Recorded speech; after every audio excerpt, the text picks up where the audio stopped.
Hey, y'all, it's Garth. I love the country music family. I love the country music family of artists and the country music family of songs. Some of the greatest artists to ever grace music are under the flag of country music. And some of the greatest songs in music history are under the flag of country music. The Big 615, you're going to hear the newest that country music has to offer. At the same time, you're going to hear the newest that the country classics have to offer. I want to hear the new single from George Strait, and I want to hear it right beside the new single from Luke Combs. And I think the country music family is one of those families that is very inclusive and wants both the established artists and the new artists to be side by side in this thing we call country music. Download the TuneIn app from the App Store. That's TuneIn. And by the way, yes, it's free. You can also ask your device to play the Big 615 on TuneIn.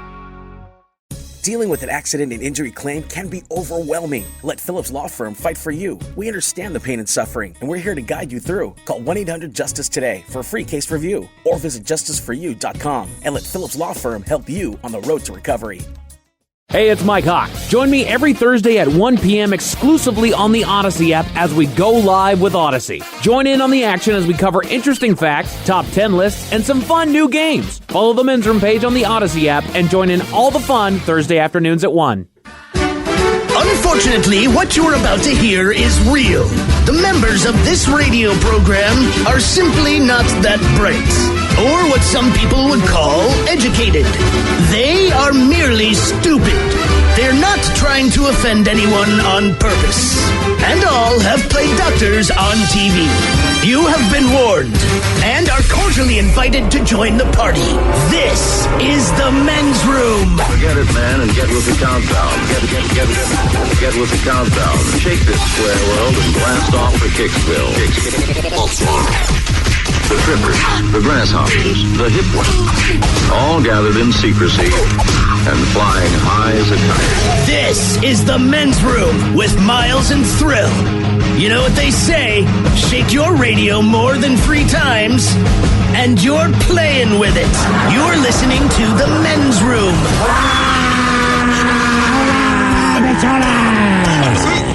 And away we go. Welcome to Season 18, episode number 3870. Along with Steve the Thrill Hill, the Ted Smith, and Mike Hawk. And you are the Men's Room.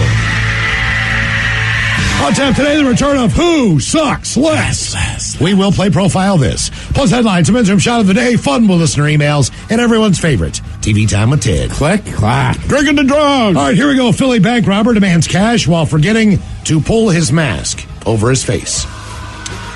Meanwhile, a man at a laundromat blows his dryer load all over the place. Dryer load.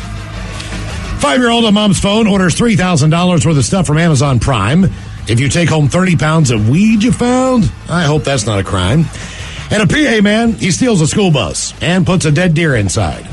I don't know why.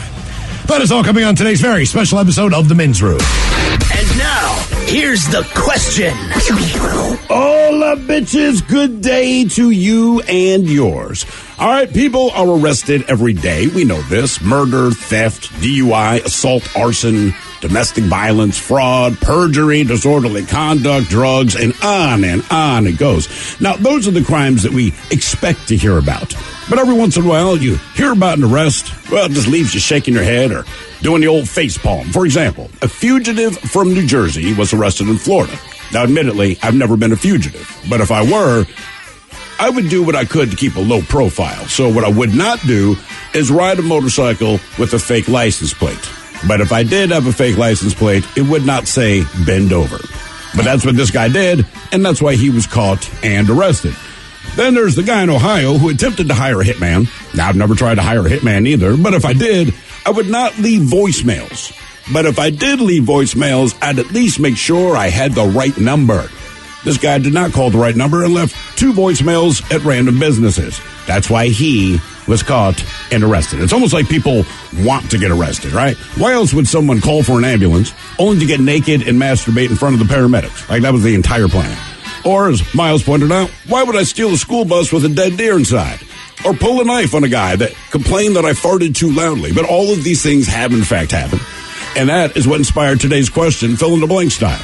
I once knew someone who got in trouble with the law for doing blank. Be a part of the big show. Call 206-803-ROCK. Like the Men's Room on Facebook, follow us on Twitter and Instagram at Men's Room Live, and send those emails to the Men's Room at KISW.com. What you watch depends on what kind of mood you're in. Sometimes you're craving comedies like Friends or South Park, and sometimes you're more into dramas like HBO's Succession and House of the Dragon. There's also cooking shows like Chopped and Beat Bobby Flay, and even movies like The Lord of the Rings and Shazam! Fury of the Gods. Well, Max is the streaming destination that has the best of entertainment for whatever mood you're in anytime. And plans start at as little as $9.99 a month. Max, the one to watch. Subscription required. Visit max.com. The debauchery rolls on. You're listening to The Men's Room with Miles and Thrill. 99.9 KISW. Oh, but y'all, away we go.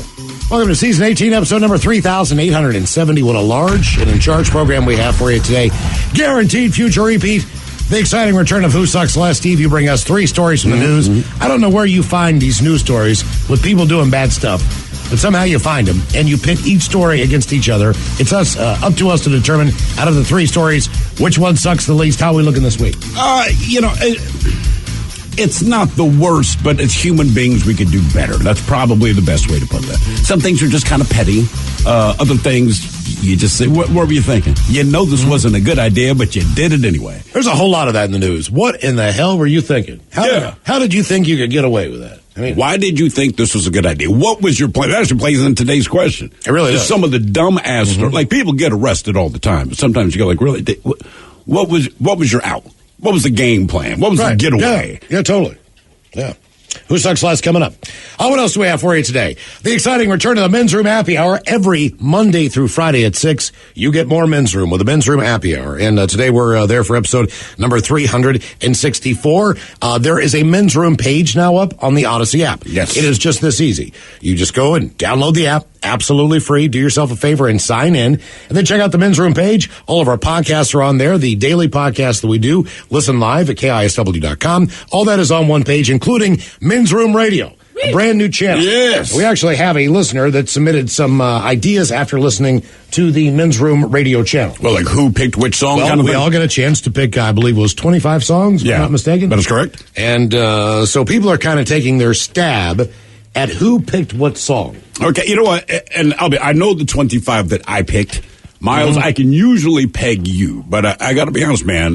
Between Mike and Ted, I get those mixed up a lot because I'll hear country or I'll hear rap, and then I make the wrong assessment of who put the song there. Yep. So, although wait, Huey Lewis. I'm guessing that was you, Mike. Might be. Yeah. I'm saying it's Mike. So a guy named Alex, he listened. Did I put Huey Lewis on there? I love Huey Lewis. He listened to the Men's Room Radio channel. And he has some guesses real quick. Okay. On who picked what songs he believes was responsible for the songs that he was listening to. How did he do? Well, we'll find out, because I'm honestly not sure when I'm listening who has picked every song. I have an idea. Right. But that guess is not necessarily right. So the first one is Rocky Top. That would be Rocky Top, Tennessee, I believe, right? Is that Rocky Top? Don't know. Well, it's Tennessee's fight song, but it's also a song. All right. Well, he said that I picked that song. I did not pick that song, Alex. That was not my choice. Next one is Groove is in the Heart from D-Light. Ted, he said that's got to be you. That is not me. Okay, then. 0 for 2. Living for the City. He said that was Thrill. Not me. Great song. Heard it earlier. I did not put that one on there. You're 0 for 3. Jeepster from T-Rex. He said that was me. That is, in fact, me. You finally got one right. Nice work. Okay. Cowboy Song from Thin Lizzy. Mike, did you pick the Cowboy Song? He said you did. I did not pick the Cowboy Song. Okay. Not so you. 1 for 5 so 1 far. for 5. Okay. My Way, Frank Sinatra. He said that I picked that. I did not pick that. That was not my tune. 1 for 6. Greyhound. The song is Greyhound. Ted, did you pick Greyhound? I did. All right. Okay. All right. He's got 2. The song is Middle Finger. Alex and Mike picked the song Middle Finger. I did. Okay. All right. You're getting a little bit better here, Alex. Cosmic Girl. That would be, that is, she's just a cosmic girl. I can't remember the name of the band now. I'm spacing out on it. Greyhound, by the way, a drink, but also a song by Swedish House Mafia. Okay. Cosmic Girl is by Aircraft? No, wait. Golly, we just were listening to it earlier. Jamiroquai. Jamiroquai. Oh. Cosmic Girl, Alex said Thrill picked that. I did not. All right. Good Time Boys. Mike, did you pick the Good Time Boys song? I did not pick the Good Time Boys song. All right, Alex, you're getting back in the hole here. 99 Problems. Ted, did you pick 99 Problems? I did. All right. Some of them more obvious than others. Rock Your Body. Ted, was that you? Justin Timberlake? Yes. Yes, that was me. All right. Honey White. He said that I picked Honey White. I did. I in fact picked Honey White. All right, he's on the hot streak. Yeah. Ooh. Nickel Dime. Thrill, did you pick Nickel Dime? No. Oh, okay. Lovely Day. Mike, did you pick the song Lovely Day from Bill Withers? I did not pick the song Lovely Day. All right. I was kind of excited when I heard that earlier. By the way, this is from Alex? Yeah. All right, he just texted me. He said, so far, I'm not doing bad. I'm Alex. Yeah, but you're not doing great. You're not doing great, man. Mm-hmm. Lovely Day. Mike, you did not pick that, correct? Correct. Photograph. Said I picked Photograph from Def Leppard. I love that album growing up. I love that Fantastic song. album. I did not pick that song. Tennessee Whiskey. Mike, did you pick Tennessee Whiskey? I did not pick Tennessee Whiskey. Jeez, a whiz. Junkhead. I mean, great song. Yeah, Junkhead. He said I picked Junkhead. I did not pick Junkhead. Damn. Mm-hmm. Wagon Wheel. There's a song called Wagon Wheel. Ted, did you pick Wagon Wheel?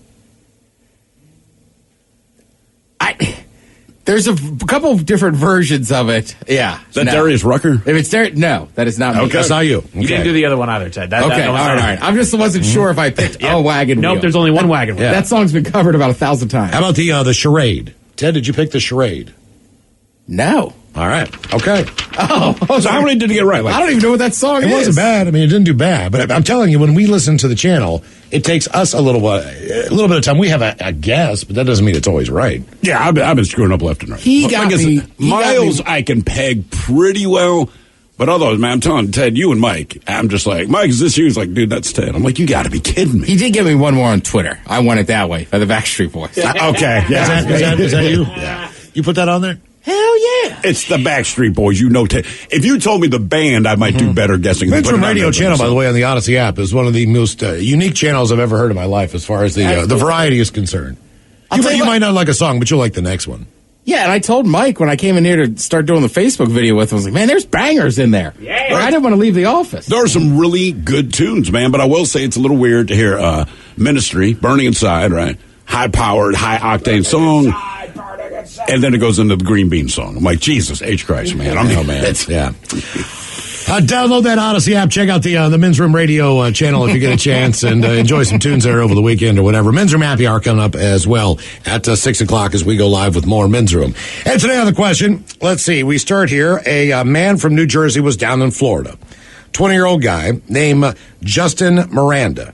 And he was riding his motorcycle, and he had a hilarious fake license plate that said, bend over. Why? Bend You're a over. fugitive. Why would you? It's bad enough to use a fake license plate, but if you are going to have a fake license plate, why would you have it say something like that? The problem was Justin, as you said, was a fugitive who was wanted on a parole violation.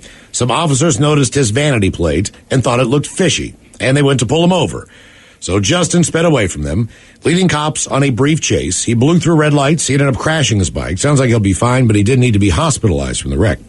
He was charged with felony fleeing count. He could also be looking at trouble in New Jersey, where he is wanted for a parole violation. Yeah, he'll get in trouble in New Jersey, too. It's the whole point of being a fugitive.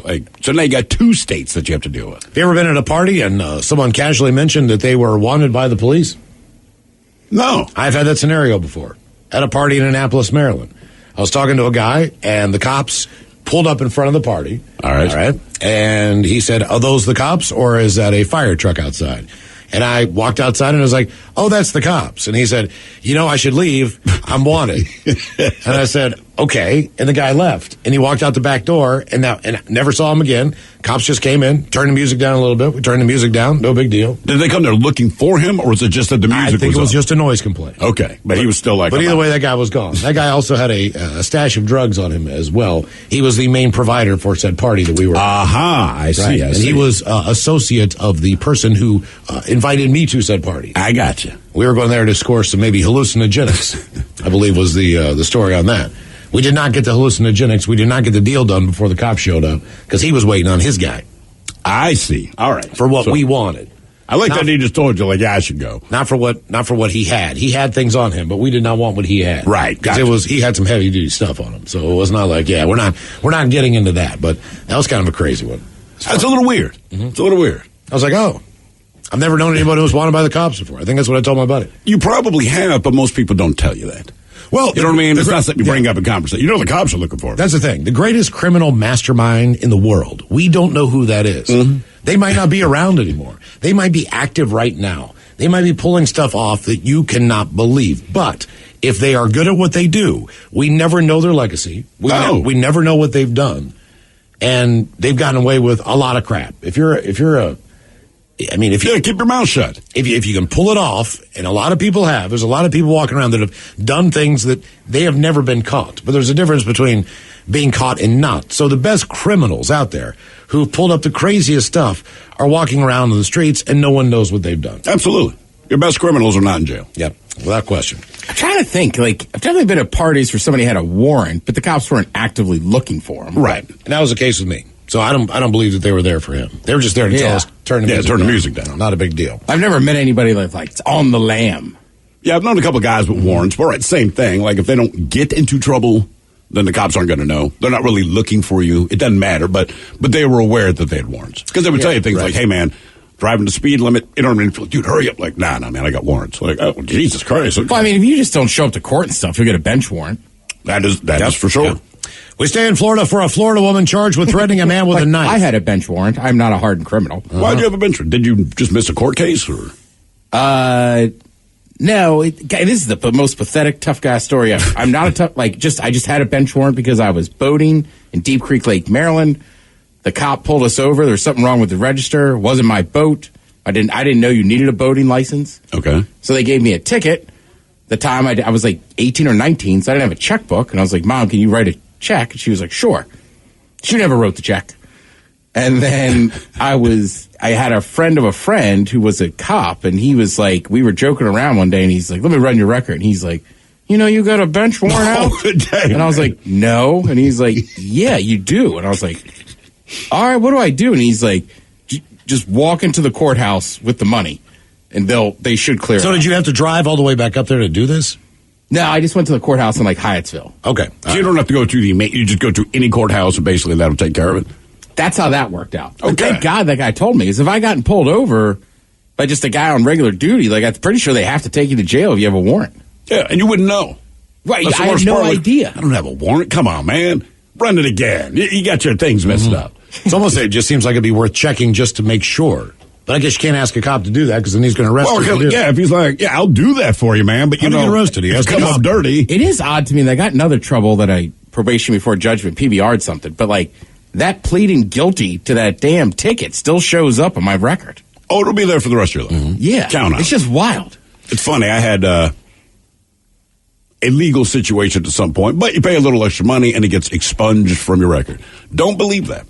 Do not believe that, because I got into a little legal trouble years later, and one of the first things it brought up was that. And I'm like, man, that's supposed to be expunged. And even the cop was like, dude, no, I mean, come on. It's not. You can pay, and they will say that it is, but it's not. Because the cop's like, I'm looking at it right here. I'm like, and you're right, because that did happen, but no one's supposed to know. You're like, well, we know. It's on your record. We stay in Florida for a Florida woman charged with threatening a man with a knife after he chastised her for farting loudly in the checkout line of a convenience store. No. After years of legal wrangling, prosecutors this week dropped a felony aggravated assault with a deadly weapon charge against Shanetta Wilson, a 40-year-old Broward County resident. The prosecutors moved to abandon the case against Wilson after the circuit court judge last month granted a defense motion to bar John Walker, the alleged victim, from testifying at the trial. Why? Despite being subpoenaed, Walker had repeatedly refused to participate in pretrial depositions, according to court filings. This resulted in the judicial order striking him from testifying as the government's chief witness and victim. Wilson was arrested in November following the confrontation with Walker at a Dollar General store near Dania Beach. According to the complaint, Wilson and Walker had a verbal dispute in reference to Wilson farting loudly. During the argument, Wilson allegedly removed a small knife from her purse, opened the weapon, and told Walker, "I'm going to gut you."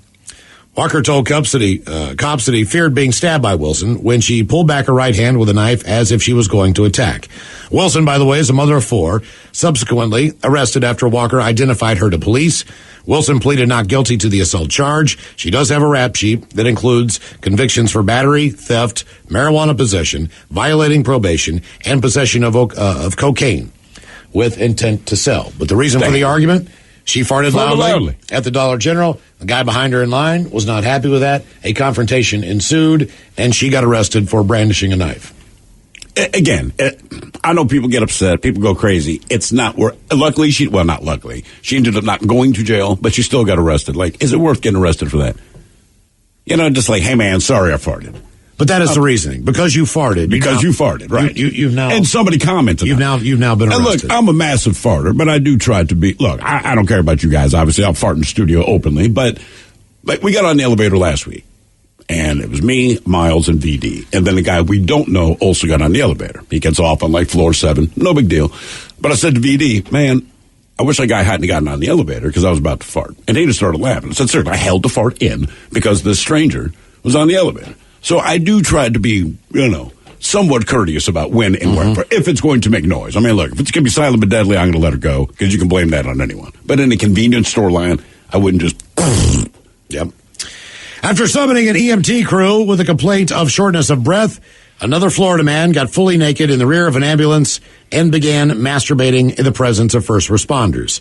According to police who say the suspect wore a condom and used an ice pack while pleasuring himself. Investigators say Terry Majors, who is 30, called 911 in the afternoon seeking medical assistance. But once inside the Sunstar ambulance, Majors allegedly removed his clothes and began masturbating. Majors, who was wearing a condom at the time, was looking at EMTs that were trying to treat him while he was pleasuring himself. At some point, as the ambulance traveled in St. Petersburg, Majors then asked for an ice pack, which he then proceeded to fold and then begin to masturbate with while en route to the hospital. First responders will likely prosecute. Majors, in a mugshot taken following arrest, was charged with exposure of sexual organs, a misdemeanor, booked into the county lockup. He was freed Friday morning on his own recognizance. He was recently released from jail after serving a 1-year sentence on felony drug charges.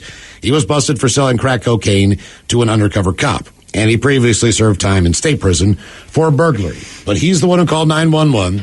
The ambulance shows up. He takes off his clothes. He begins to masturbate while looking the EMTs in the eye. How did he think that was going to play out? Like if you told him, hey, man, here's my plan. I'd be like, brother, do what you want. Well, I guarantee you, you're going to jail. According to the videos that he watches, it went very differently in his head. Yes, I guess so, man. Our question, I once knew someone who got in trouble with the law for doing blank. 206-803-ROCK. 99.9 KISW. The shenanigans continue. This is the Men's Room with Miles and Thrill. I once knew someone who got in trouble with the law for doing blank. 206-803-ROCK. Hello, Todd. Welcome to the Men's Room. Hola. Hola. So, my brother actually caught some assault-free charges for throwing a sandwich at his girlfriend at the time. He got assault charges for throwing a sandwich. What kind of sandwich was it? I wish I knew. Wait a minute. It was a peanut butter and jelly. That would be the first question that I would ask my brother. All right, man. What kind of sandwich did you throw at it? Was it a store-bought sub? Was it a Jersey Mike's? Was it a Subway sub? Was it a peanut butter and jelly or a grilled cheese sandwich? I think that has a lot to do with it. You throw a hot grilled cheese sandwich. Right, that's a lot different than a cold bologna sandwich, right? Completely different. But either way, I guess as soon as you throw something at someone, it's assault. That's considered assault. So even if you threw a cotton ball. Yeah, technically, if it makes you didn't do any damage to him, but right, it is. So how long did he spend in jail for this? I think they essentially just booked him and released him.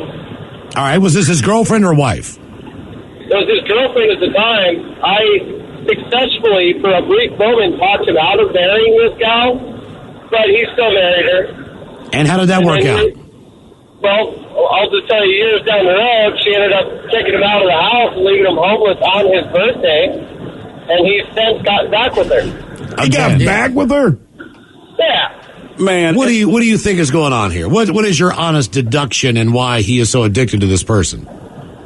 I wish I had a good answer. I've been trying to figure that out for years. I mean, is she a smoke show? Negative. All right. Does she have a great personality? Negative. It doesn't sound like Does it. she make a lot of money? Negative. Does she have one of his children? Yes. All right. Well, that probably has a lot to do with it. I don't think any parent wants to not be there for their child, and they'll try to do whatever they can to make it work. Sure. Under the circumstance, though, I'd be afraid at any moment's notice I might end up getting cops called on me. Yeah, no doubt. Absolutely. How long have they been together now? Oh, I'm just going to guess maybe 12 years.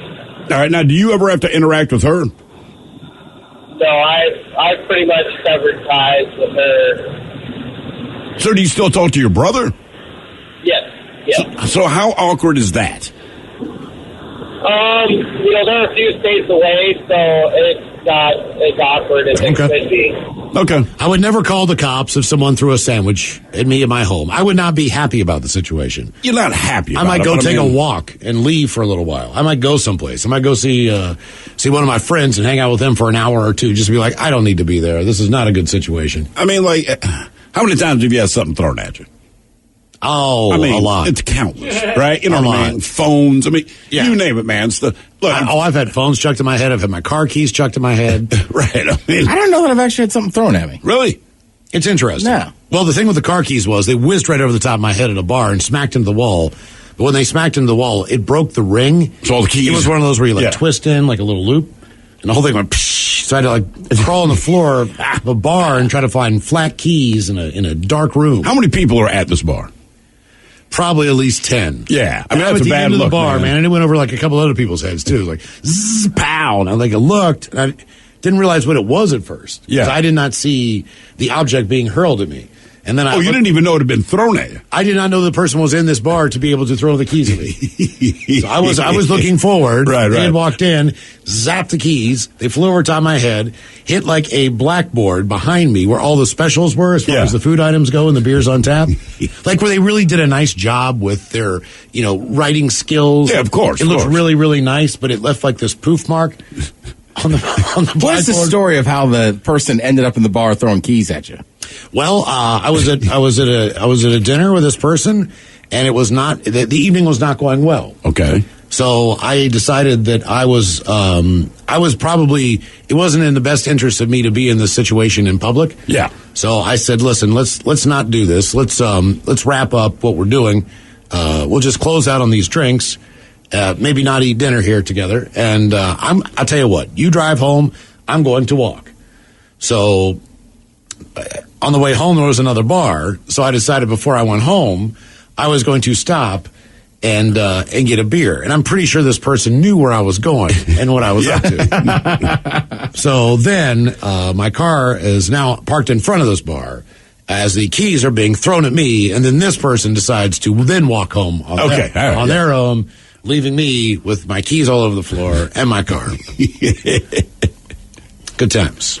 That sounds fun. Sounds fun. Good times. I've had water thrown in my face before, a full cup of water at dinner. Really? Oh, yeah. Wow, man. Oh, yeah. I don't think I've had the drink thrown in my face. I've had crap thrown at me, but I don't know that I've ever gotten a drink to the face. I've been rabbit punched. That was the worst, man, because, right on the butt. I was like, dropped me to one knee. I was on vacation. Oh, damn. That was another good one. On vacation? Oh, yeah. Come on. Oh, yeah.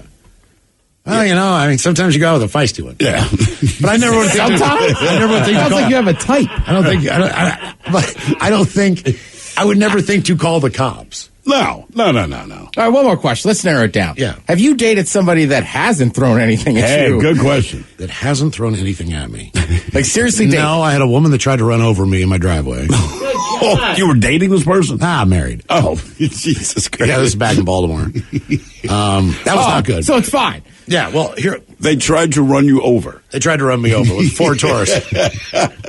You could take a hit from a Ford Taurus. It's a pretty big sedan. How close did they get to actually running you over? I was on the hood. Oh, Jesus Christ. If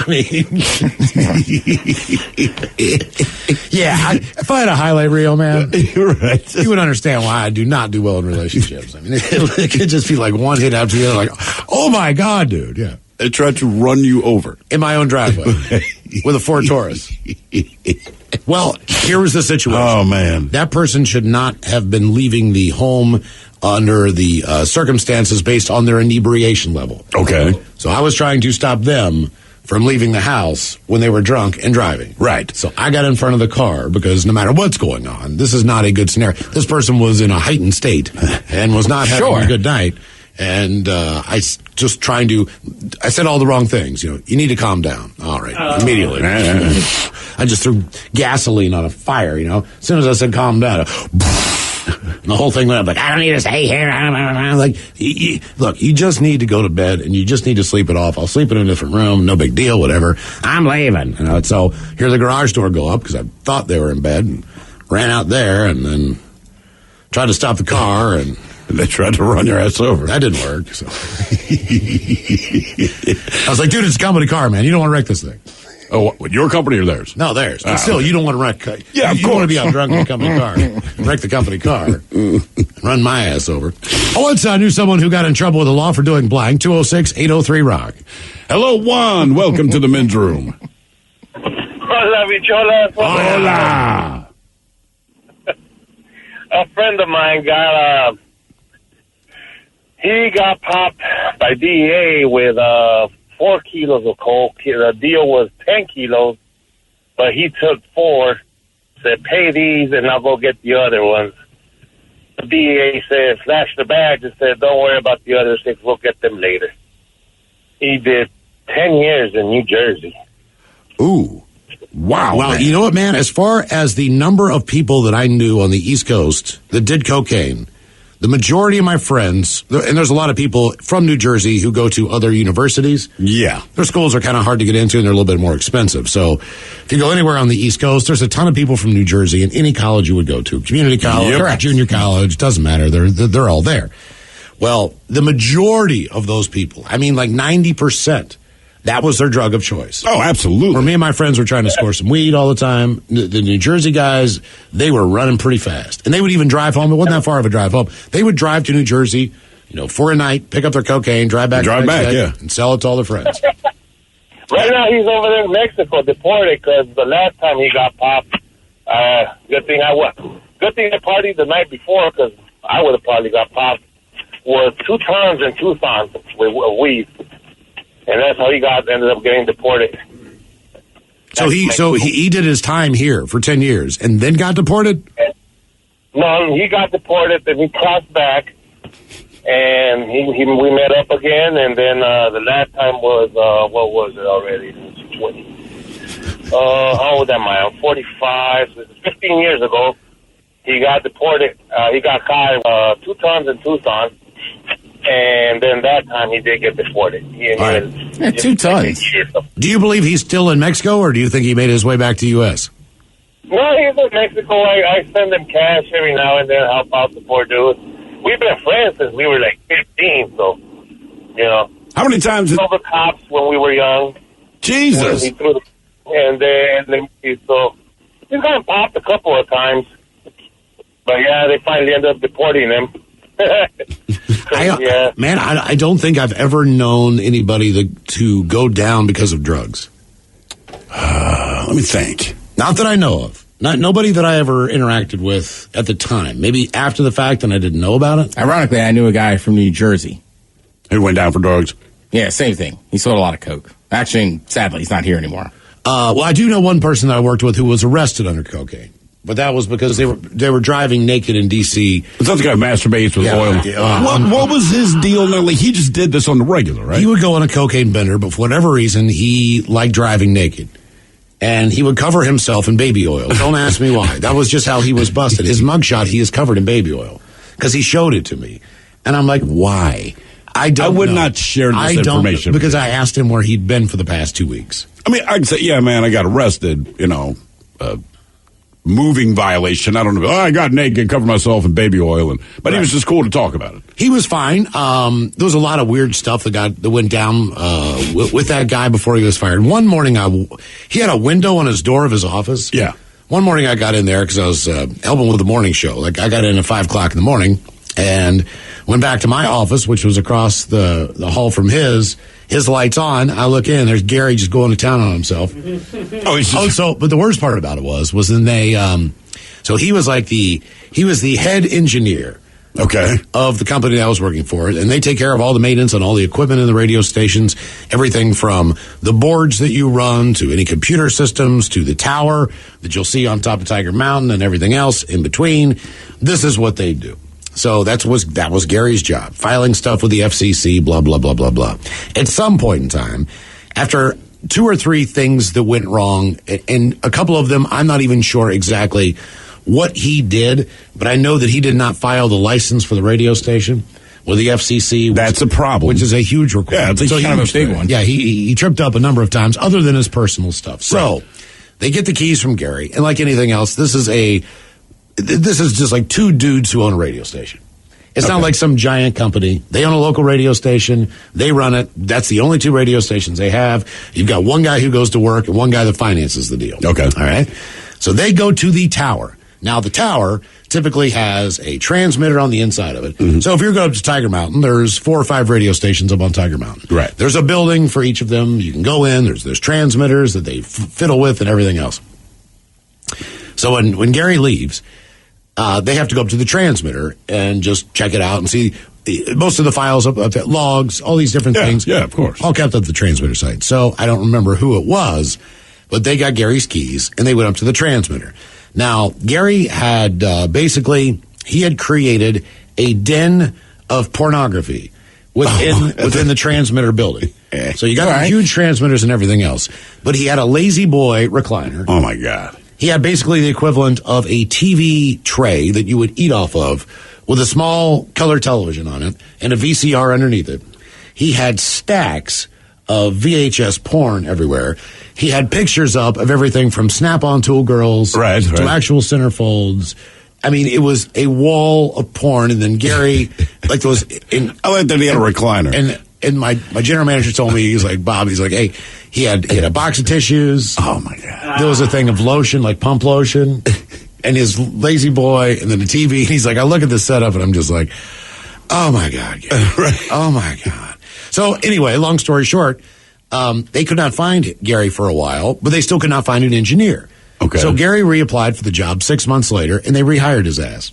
Are you kidding me? Oh, no, they rehired him. I think all engineers have a little secret, hangout spot at those transmitters. I'm sure they do. The porn is extreme. Right. I'm sure if we went to our transmitter site, you'd see evidence, like Phil or whoever the hell might be. Like a snack place. Right. Probably, I would imagine more like snacks, soda, stuff like that. It's going to be there for a hot minute. So I understand that. Not like a porn emporium where I have a recliner, tissues, lotion. Well, Gary also still lived with his mother. Oh, my God. How old was this guy? He was in his 50s, I believe, at the time. Maybe 60. But he lived in the same house he grew up, and his mom still... Oh, he never moved out? He never moved out of his house. Wow, man. Lived at home. Is he the guy... Same house, probably... I know he lived in D.C. someplace. I just don't know where. But he had never moved away from home. Family home. Lived with his mom. He took care of his mom. Sure. But then he also probably, I guess, needed a break, so he would go up there. But his thing was he would do cocaine, cover himself in baby oil, and drive around D.C. in the Beltway. He got pulled over at some point in time, completely naked. Here's the thing. Gary left his home. When he left his home, he left his home naked. So Gary did not have any clothes. So when Gary was cuffed and they ran field sobriety tests on him and everything else. He's doing the whole thing naked. He is completely naked. He does not have shoes on. He told me the whole story. He's like, I'm fried. I don't even know what's going on. He's like, I don't remember any of this. But so I go to jail and they put him in a jumpsuit, I guess. Yeah. And those were the clothes that he basically had to wear home. So he had to pay for the jumpsuit when he was bailed out because he didn't have any clothes. He took a taxi home. So he basically just took the cash in his wallet. You might have been a cab driver and this guy's in a jumpsuit. He went home in a jumpsuit. And a taxi. That he paid for. In a taxi. Back to his mom's house. I'd be shocked they'd let you leave with an official one. Well, that's why they made him pay. He had to pay for it. No, but I'm just saying, generally if you see somebody in a jumpsuit, you know they're escaped. Or they escaped from somewhere. Yeah. Is he the guy that also... he played Goofy at the White House. That's what I was going to ask. Wasn't he he was an official Disney character, and he did the Easter egg roll. Well, that was the main thing every Easter, which is coming up. He would also do stuff at the Smithsonian when Disney would do things there. Anytime like the Disney type theme stuff, like we got the other day. Yeah. When they're coming around doing promotional stuff or, talking about projects or whatever the hell they're doing. They bring the characters along for show. Gary was Goofy. That is so disturbing. Gary met 3 different presidents.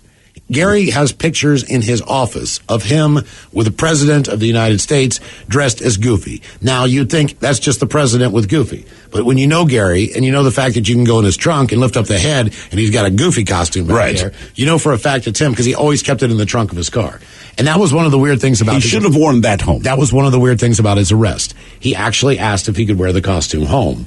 And they would not let or wear it to jail, and they would not let him wear it to jail because they thought it would be a distraction. You don't say. Gary snapped out of it and said, "I don't want to lose this gig because Disney paid well." Yeah, of course. So the last thing I need to do is be wearing like half a Goofy costume because they'll be able to identify me, and I'll lose this gig because he loved it. That was like the highlight of his life, being Goofy.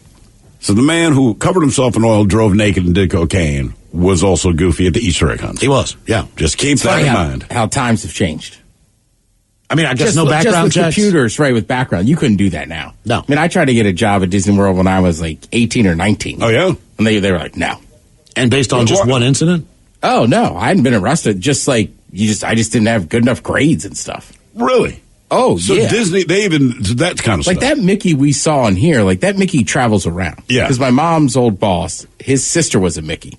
So she would it's super serious now. Like he would never get that job because they could just look it up and be like, all right, yeah. Well, the money was... You're an idiot. He told me what the money was at the time, and I can't remember it, but it blew my mind. The hourly rate on him being Goofy was astronomical to me. It was like $80 an hour. Damn. It was ridiculous. To be Goofy. What did you apply to do at Disney World, Ted? Just to work there. It was like an internship. They always have like college kids and stuff. So me and my cousin, we were really into Disney World. We were 19. We tried, and they were just like, no, your guys' grades are terrible. So, Miles, you've known Goofy, all of us collectively, not you, Mike, this guy was in Baltimore. We've known one of the, I want to say 5 Ronald McDonalds. Yep. I think there are only 5 at a time.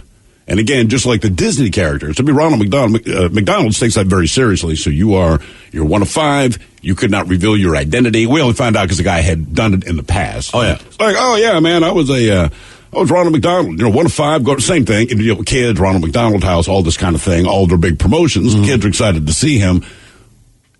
Much like your friend Gary there's a lot of questionable stuff about this guy. We're like, man, I don't know. I guess the people that dress up as mascots or the clown, these officially licensed people are all a little crazy. Our producer, Eric in Baltimore, he would comb through the city paper and just look what bands are coming into town, what comedians are coming into town. If we want to do, we did a straight talk show. Who could we get on the air to interview? Yeah. And so at one point in time, Eric says, like, hey, man, I just found out that Elmo is from Baltimore. Oh, that's right. Yeah. And I'm like, Elmo's from Baltimore. He's like, yeah, the Elmo is from Baltimore. We're going to try to get him on the show. So about a month later, I was like, hey, man, whatever happened to that Elmo thing? I read something in the paper today. He's like, oh, yeah, man, we do not want to put Elmo on. Yeah. He's like, no chance. I had no idea. He's like, I just read that today, too. I'm still trying to get with this guy and find out who his publicist is. We cannot get Elmo on because Elmo is not the best individual. What was his deal? I vaguely remember. Was it like child porn or something? I don't know, but it was to the point where it was like, no. I remember it was bad. You're like, Elmo. I think they fired Elmo. Yeah. Yeah, you're right. It was something that bad. Yep. I once knew someone who got in trouble with the law for doing blank. 206-803-ROCK. Hello, Bernie. Welcome to the men's room. Hola, bitches. Hola. So back in the 80s, a certain person named me egged a cop car. And I'm guessing you got caught. Well, yes, because I was driving a 1965 Dodge Dart Slant 6 170 Gutless Wonder 3 on the tree, and I knew I couldn't outrun the cop. Were you a teenager? Were you a teenager just pranking people, and you did not realize it was a cop, or did you know what you were doing when you did it? Well, when I let go of the egg, I did not know until I let go, and my buddy in the back seat goes, "Oh crap, cherries!" So, did they arrest you for that? Yeah. Oh yeah. We tried to ditch him, The road takes a Y, and this is back roads, Gig Harbor, Nowheresville, back in those days. Now it's a metropolis, but anyhow, the car, I knew I couldn't outrun this guy, So I hit the Y, and the first driveway I pull up to, I'm like, oh, here we go. And I hit the brakes, I turn, and we're going too fast. I slide on some gravel, and I got high-centered on a little rock wall. My buddies bail. Of course I did. I'm stuck in... Oh, yeah. And I'm stuck in the car. I'm like, oh, what do I do? And I stopped brake lights just as he passed out of... Good. And of course. I can't believe they egged the cop car while the cop was in it. Well, it's the thing, like he said, he didn't realize it was a cop car until the egg left his hand. And it's like, oh, man. Like, I knew of people doing it, like, to just a cop car in the neighborhood, but, like, not if the cop is in it, right. I once knew someone who got in trouble with the law for doing blank. 206-803-ROCK. Hey, y'all, it's Garth, the Big 615. You're going to hear the newest that country music has to offer. At the same time, you're going to hear the newest that the country classics have to offer. I want to hear the new single from George Strait, and I want to hear it right beside the new single from Luke Combs. That's the thing we call the Big 615. Download the free TuneIn app from the App Store. That's TuneIn. Or ask your device to play the Big 615 on TuneIn. Dealing with an accident and injury claim can be overwhelming. Let Phillips Law Firm fight for you. We understand the pain and suffering, and we're here to guide you through. Call 1-800-JUSTICE today for a free case review, or visit justiceforyou.com and let Phillips Law Firm help you on the road to recovery. What's up? It's your boy, the Ted Smith. Thanks for listening to the Men's Room Daily Podcast. Want more? Check out the greatest podcast in all the land, The Podcast. Be sure to subscribe and listen to a brand new episode every Tuesday night. 99.9 KISW. We return to the men's room with Miles and Thrill. Seattle Rock Day is happening Friday. You'll hear nothing but the sounds of Seattle. And help out our friends at Smash, who dedicate their time facilitating support for musicians in need. If you'd like to donate or be a part of the auction, head to KISW.com. The entire goal of Seattle Rock Day is help out the people in Smash. So we're going to need your help on that one. Oh, by the way, maybe a surprise Seattle musician stopping by the studio this afternoon. We have not got confirmation yet, but we believe that Aaron Jones might be popping in for a moment. Which would be quite nice. Yeah, he's got a brand new single out called Blood in the Water. We haven't played it yet. Maybe we will if he shows up. If he shows up, we'll play it. All right. I think that's the deal. Even if it cusses. Yeah, that's how we do it. Doesn't matter. In the song. Does that new song from Aaron have cussing in it? Because we're going to play it to Aaron Castle.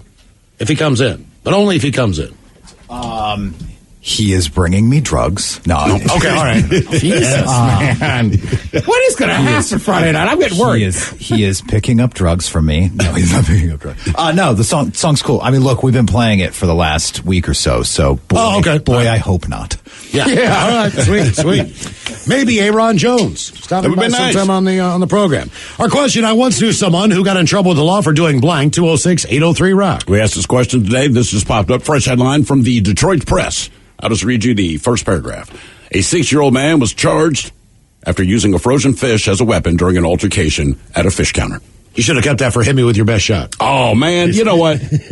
I really should have. Frozen fish. That was a wasted opportunity. You think it's better a frozen fish or a fresh fish? Either way, it's going to hurt. Frozen's worse. That's like getting hit with a brick. Yeah, I guess so. Damn, I should have saved that. Yeah, you're right.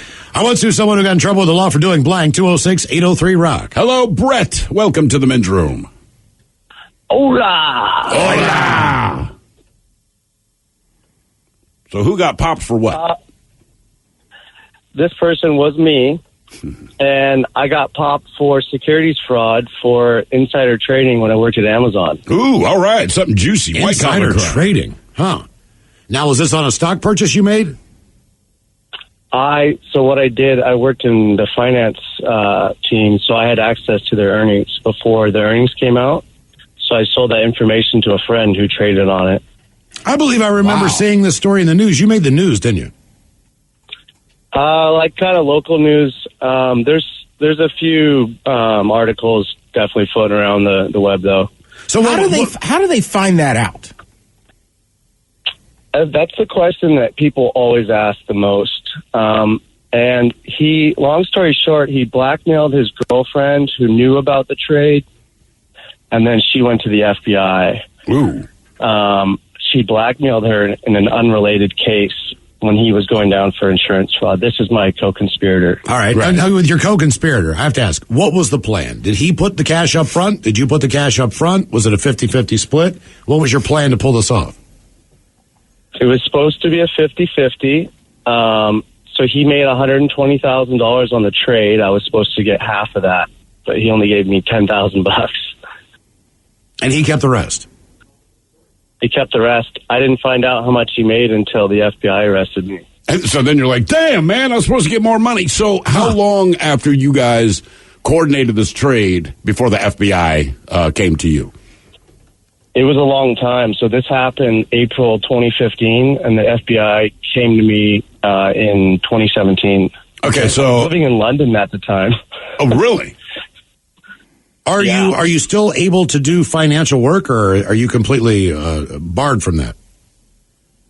I'm not barred from it, but I can't pass the background check, so there's no way that I could work in finance again. Yeah, nobody would hire you. Right, I mean, right. You did the... Well, I mean, maybe you should work for a congressman. You understand, as I was going to say, you understand that. They openly insider trade. In fact, even when they're asked about it, going, it's illegal for everyone else that you guys do it routinely, right, because of their position. And I want to say one of the Congress people, it was about 2 years ago, said, well, if you take that away from us, a lot of people they wouldn't want to be Congress. That was his thing. I could sit on the board for military spending and know for a fact that there are 4 contract bids that are coming in. Let's say one of them is McDonnell Douglas or whoever you want to say. And I know for a fact that we are giving them $1 billion contract through NASA, through whatever the deal is, and they're going to make that money. Those guys buy the stock before they announce the fact that they have secured that payment consistently and made that purchase to McDonnell Douglas. They will buy the stock before they approve of the contract being given to them, knowing damn well they're the ones. They're not giving it to Boeing. They're not giving the money to them. They're not buying that stock today. They might buy it later. Well, there's another bid. Exactly. But they do that on a day-to-day basis. All the time. And for it's just... it doesn't matter. Republican, Democrat, all of them. Every single one of them. Yeah, we do it. But hey, man, it's our chance to make money. And especially if you sit on a committee that specializes in what you are involved with. And that's where it happens the most prevalent. And don't think that they don't tell their other friends down the hall. Of course. Wouldn't you? I would. Like, guys, hey, man, I got inside information. McDonnell Douglas is about to land his contract. Buy their stock now. Of course I would. Yep. I understand the allure of doing it, but the idea is, it's illegal. To everyone else. So what do you do now? I play poker for a living. I've been doing that about 3.5 years. And how have you been doing? What's the most you've won? The most I've won at a time, like in one go, or one tournament, however it's done. It was actually before I started playing professionally. When I worked at Amazon, I won. It was $60,000 in one go. Damn. Poker is not. It's not. Millions and millions like a lot of people think it is for a profession. It's more of a slow grind. Well, sure, but I mean, do you play professionally in person or online? I play online. Okay, all right. Because I have a buddy that does it. He's been close to the final table at the World Series. All right, Brett, let me ask you this. You said you're living in London at the time. So when the FBI contacts you, is it the FBI itself or does the FBI, whoever the English equivalent is, do they show up? Yeah, so I was living in London, but I was in Seattle on a business trip. And I was working for Amazon still. They came to my hotel, a couple FBI agents, and they interviewed me right there in the hotel. And then I went over to Amazon with the legal for Amazon, and they dismissed me. Well, yeah, I imagine that part. So when the FBI shows up, do you already know why they're there as soon as they identify themselves? In the back of my head, I knew. And as we're walking for them to interview me, I'm thinking, please don't be this. Please don't be this. Because it happened 2 years before. And, they're all friendly in the beginning. And then they ask a couple questions, and you're like, oh, shoot. Right. Here we go. Now, what about your, when you get released under those circumstances, if Amazon had ever given you shares of their stock for performance-based initiatives or any of those things, and they had matured, do you keep that stuff on the way out, or do they say, no, we're taking everything, you're not getting a dime for us? They gave me paid leave because I lied to them. Instead of firing me outright, I said I had nothing to do with this, yada, yada. And so when they gave me paid leave, that I had shares vesting a couple months after that. And those shares did still vest. And those shares were used to pay my legal fees. All right. Okay. Yeah. Did you end up spending any time in jail? Yeah, I spent 6 months in federal down at the SeaTac facility just south of the airport. And what do the other inmates think of your crime? Is it like, all right, this is cool, we love what you did, or is it like, you're a big bitch? Pretty much you're a big bitch. Okay. Hold on. He was good earlier. Couldn't make it. Colors, here are the 7 words you can't say on the radio. Sucker, mother, and please keep those words in mind when calling. Now back to the program. All right, Brett. So what were you saying now? Sorry about that. A lot of those guys are in there for, selling weed and stuff, so that they're mad that they're doing more time for that than I was for. Yeah, right. That's Okay, fair. makes That's sense. fair. What was the hardest part for you as far as adjusting to that lifestyle change? You're in London 1 minute, you're making tons of money, Right. You're working for Amazon. The next thing you know, you're in jail. Yeah, I was living with my folks up, for 10 months leading up to jail too. So getting out was tough. Like, I worked at Zeke's Pizza for a year delivering pizza after that. So I had to start over. Yeah, but what about we're talking about prison. Yeah, but what about when you're incarcerated? That's what I'm talking about. I understand that life is going to be difficult. Delivering pizzas, live with your parents. All right, Yeah, people do that. That's a lot of people's lives. You got to just work out and read all the time. It's mostly boring. You got to stay away from the bad people, but it's pretty easy to do that if you're just cool with everyone. Basically, just be cool and mind your own business. Okay. And did you have a girlfriend when you went in? No. Okay. Because I was wondering when you came out. Got out though. Yeah, I was going to say. How long did it take you to get laid when you got? I mean, you just go straight. I would just hit Aurora Avenue and be like, "You get in the car, let's go." Oh God, never! I'm never that desperate. Come on. That Taco Bell over there is pretty bad. What? Okay. All right. What's the first thing you ate that you wanted to eat? I know you probably stopped at the first place, but where did you really want to go get food at? We went. First meal out was Red Robin. All right. Waterfront. Clucks and fries all the way with a big, tall Sam Adams. Oh. I hadn't drank in 6 months, so I had 3 sips of beer. I was on my butt instantly. Yeah, I can believe that. Damn. How much time did you do? How long are you in? 6 months. 6 months? Okay. Damn. Okay. Man, oh man. Didn't expect that one. Not at all. I once knew someone who got in trouble with the law for doing blank. 206-803-ROCK. You ever talk to the FBI? No. I don't remember the event we were doing, but it was like a pool hall, probably with the guys' night, whatever the hell it was. But this dude's wearing a business suit, playing pool with a couple of other FBI agents. But he looks at me, and I see his badge, like clipped onto his belt. And he very seriously goes, "Are you Stephen Hill?" And I said, "Nope." And I turned around to walk out, and he comes running after me. And I'm thinking, dude, I don't know what I've done, but this is FBI. You got to be kidding me. He's like, "Dude, I'm a fan of your guys' show. We listen." I was like, oh, cool, man. And he's like, "You seriously going to lie to an FBI agent?" I'm like, "Well, I just did." So obviously, man, I said, "I did not know, but I saw your badge. You're dressed in a suit." Friends call me Greg. Yeah, I was like, man, I said, "I want no part of anything that you guys." It's like, Jesus Christ, dude, we listen to the show. I was like, "Well, cool, thank you." She turned around and be like, "Hey, Steve!" Steve, you're looking for? Where are you? Steve Hill. Yeah. I once knew someone who got in trouble with the law for doing.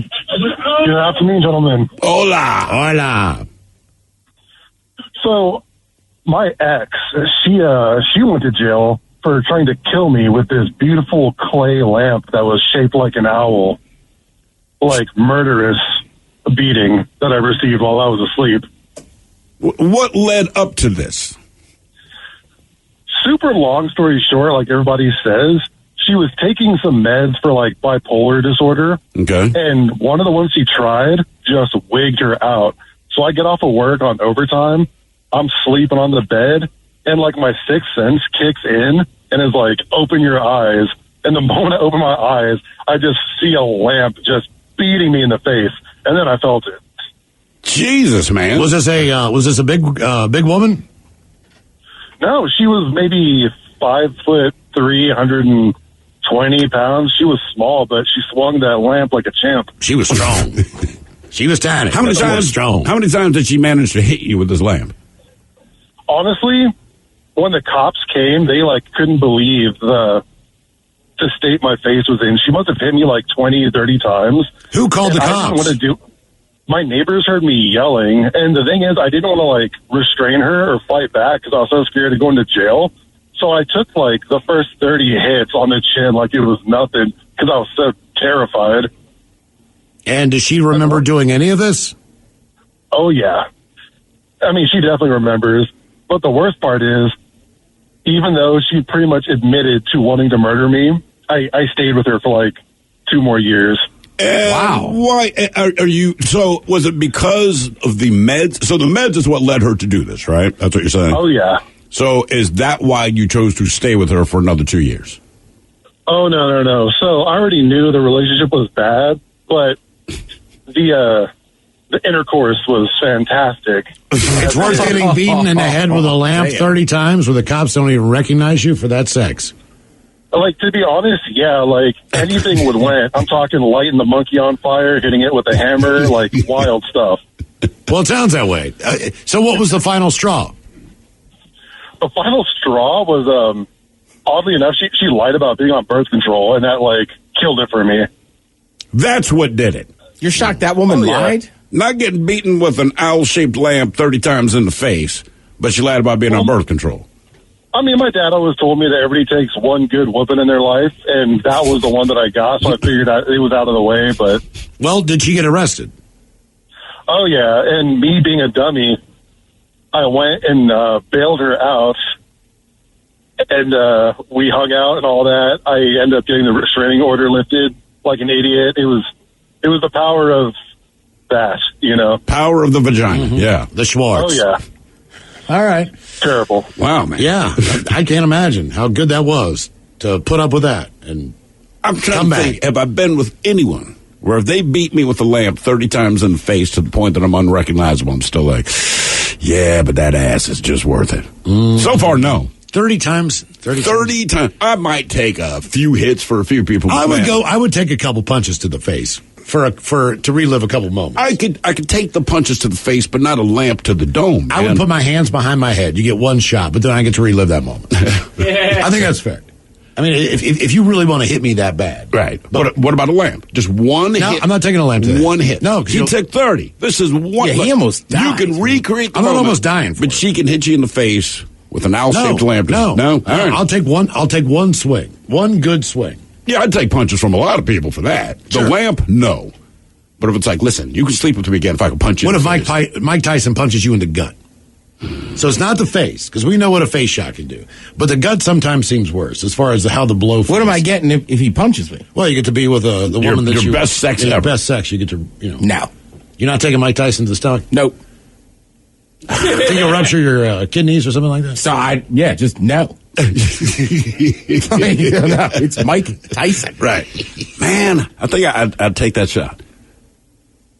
I'm like, can you do it after we have sex, though? Right? He's going to break your ribs. I understand this, but the best sex ever. And like, look, if I'm going to have broken ribs, at least if you're like, hey, Mike Tyson punched me, that's a cooler story than, I slipped on ice and fell down the stairs. I don't want my ribs broken. But if it's like, look, my ribs broken because Mike Tyson punched me. Why'd he punch you? Well, he wasn't even mad, but we just made an agreement that if he could punch me in the gut. How good is the sex where someone hits you with a lamp 30 times to the point where you are unrecognizable and you keep going back to them? I don't know. I have never met this person. I've never been with a woman that I would ever think that would be acceptable. No. I mean, look, I'm sorry you're bipolar. I understand the medication affected you to some degree. But still. But I don't feel safe in my own home. No, I'm asleep, and you started beating me. She tried to murder him. Right. You're not even having an argument. I'm asleep in bed. Like, right. You know a lot of people that might have gotten into a fight or something and punched somebody. I don't know anybody that's tried to murder somebody. No. And once you know you have someone in a certain position to the point where you have done enough damage, it is time for you to stop whether you're in a fist fight or not. Right. If you see someone's head hit the pavement, if you know when you've knocked someone out, you know the situation they're in. And she tried to murder him in his sleep. Yes. I think both those people are frickin' insane. And what's this? Someone who got in trouble with the law for doing blank. 206-803-ROCK. What you watch depends on what kind of mood you're in. Sometimes you're craving comedies like Friends or South Park, and sometimes you're more into dramas like HBO's Succession and House of the Dragon. There's also cooking shows like Chopped and Beat Bobby Flay, and even movies like The Lord of the Rings and Shazam! Fury of the Gods. Well, Max is the streaming destination that has the best of entertainment for whatever mood you're in anytime. And plans start at as little as $9.99 a month. Max, the one to watch. Subscription required. Visit max.com. 9 KISW. The men's room returns with Miles and Thrill. Story goes, dialing the wrong number, usually a pretty low-stakes event, but not always. Someone in a business in Ohio called the cops this month after they checked their company voicemail and discovered 2 messages that seemed suspicious. I haven't checked our company voicemail or individual voicemail in probably over 15 years. I'm a solid 18 years on that. Yes. They were from a 50-year-old guy from Cleveland named Desmond Ramsey. He dialed the wrong number while trying to hire a hitman. Yay. The number he called was 1 digit off from the number that he meant to dial. He called 3 separate times, left 2 voicemails, and talked about putting a $5,000 hit on someone. That someone turned out to be his own son. Jesus, man. Cops tracked Desmond down. He admitted to it. He said he and his son recently got into a big argument, and he made the calls after having too much to drink. Police charged him with complicity to commit murder, and his bond was set at $500,000. Wow. Our question, I once knew someone who got in trouble with the law for doing blank. 206-803-ROCK. Hello, Evan. Welcome to the men's room. Hola. Hola. So, oddly enough, this is another story that happened in London. I was working for an editor. I was a journalist back in the day, writing about aerospace and defense industry. And he had me chase a story, a lead that he had that they may have almost detonated a nuclear bomb over England back in the 1950s. All right. And so he had me going to the Public Records Office in London, pulling documents, researching the whole bit. Thankfully, I did not actually get arrested, but it was very close. I was doing my research, and I noticed some guys that were kind of making frequent passes at specific intervals around me. So I call my editor about it, and I say, hey, I'm just making sure I'm not being paranoid. He says, hey, go ahead and take a couple of days off. I say, okay. He said, you're about to find out what a meeting at Whitehall without coffee is. I'm assuming that's jail? That is interrogation by the British military. Ah, okay, so they see what you're researching, and they're getting very suspicious of you. Yeah, because I was pulling all these historical nuclear research documents, and that was obviously my entire focus. So they were right, but they were publicly available documents, correct? Yeah, but they had just become publicly available, and then so they were still very twitchy about what people were looking at. Okay, all right, that's fair enough. You would think your editor would have maybe called ahead, knowing the sensitivity of what it is you're researching. Yeah, the English are quite careful about that sort of thing. And who was going to be the responsible party for detonating this bomb? It would have been the Royal Air Force. So you're telling me the Royal British Army is going to bomb England with a nuclear warhead? Well, so the idea was that they were doing a test using it was just a routine test flight, and the type of fuse that the bomb had was set to go off at a certain altitude, and they could not get the bomb to defuse. And so while this plane was up in the air, above 10,000 feet, they had to keep it flying while they figured out how to defuse the bomb. Okay, so it wasn't intent. It says something went wrong. Okay, all right. That makes sense. Right. So did you ever get to write this story? No, sadly, unfortunately not. We couldn't quite pull together all the information. There was a few things that we pretty much knew were there, but there were pieces of information we knew existed, but we just couldn't get them. Okay. Has anyone else investigated and published or poked around with this story since you? Not that I'm aware of, no. So you've never seen anything published about it? Okay, all right. No. That's interesting. And how was the interrogation? I mean, was it just look, dude, I'm doing research? Yeah, basically. How long does it take you to convince them? Because, anyone's going to say they're there doing research, right? That'd be the go-to.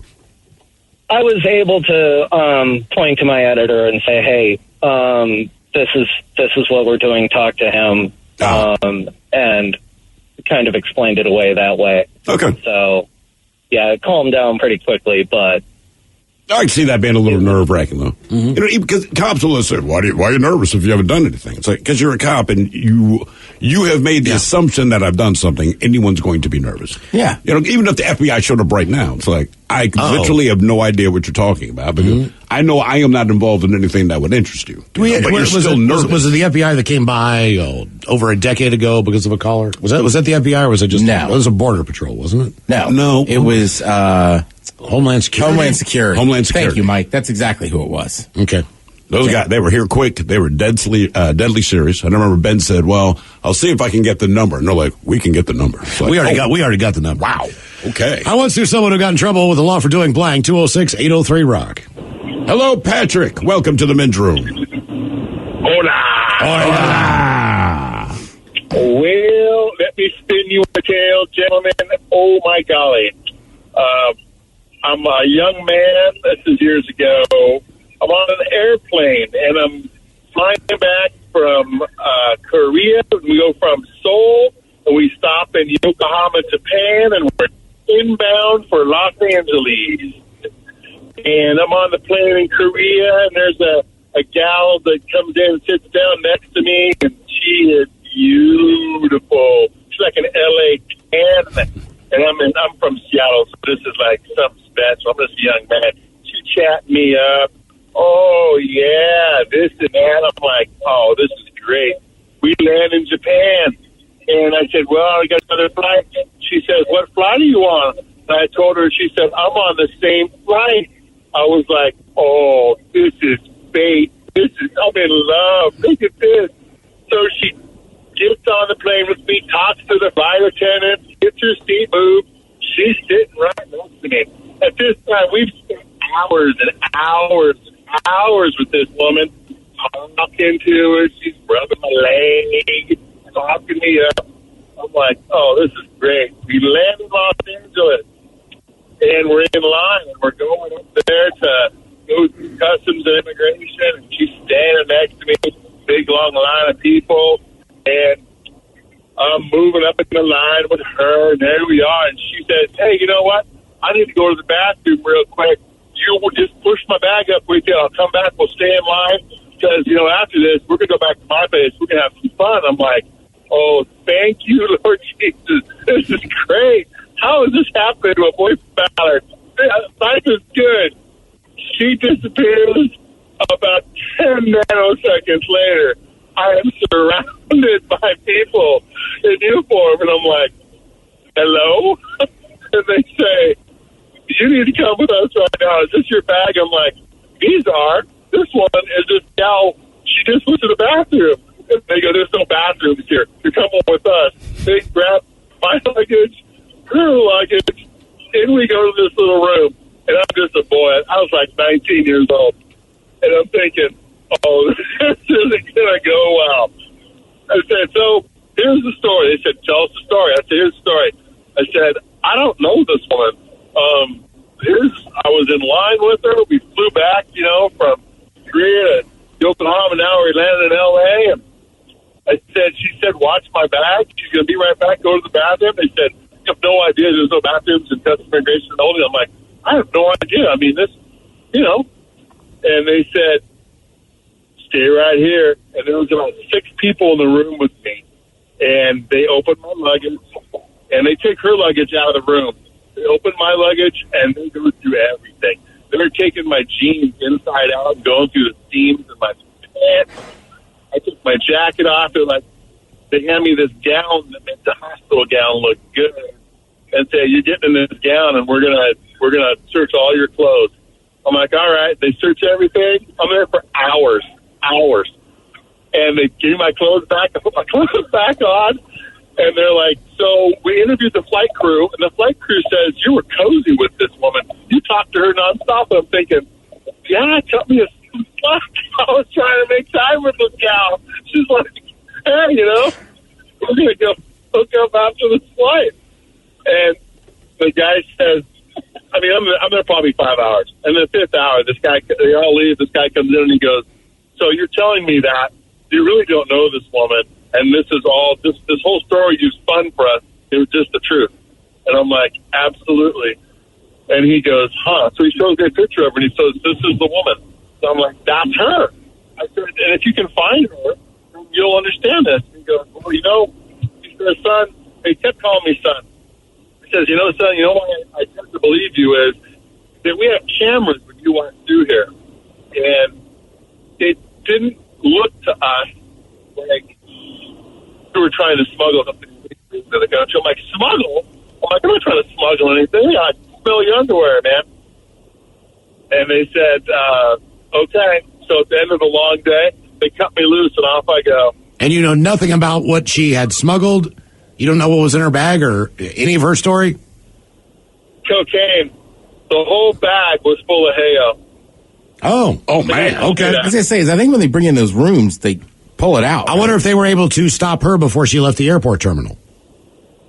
I don't know. And here's the crux of it.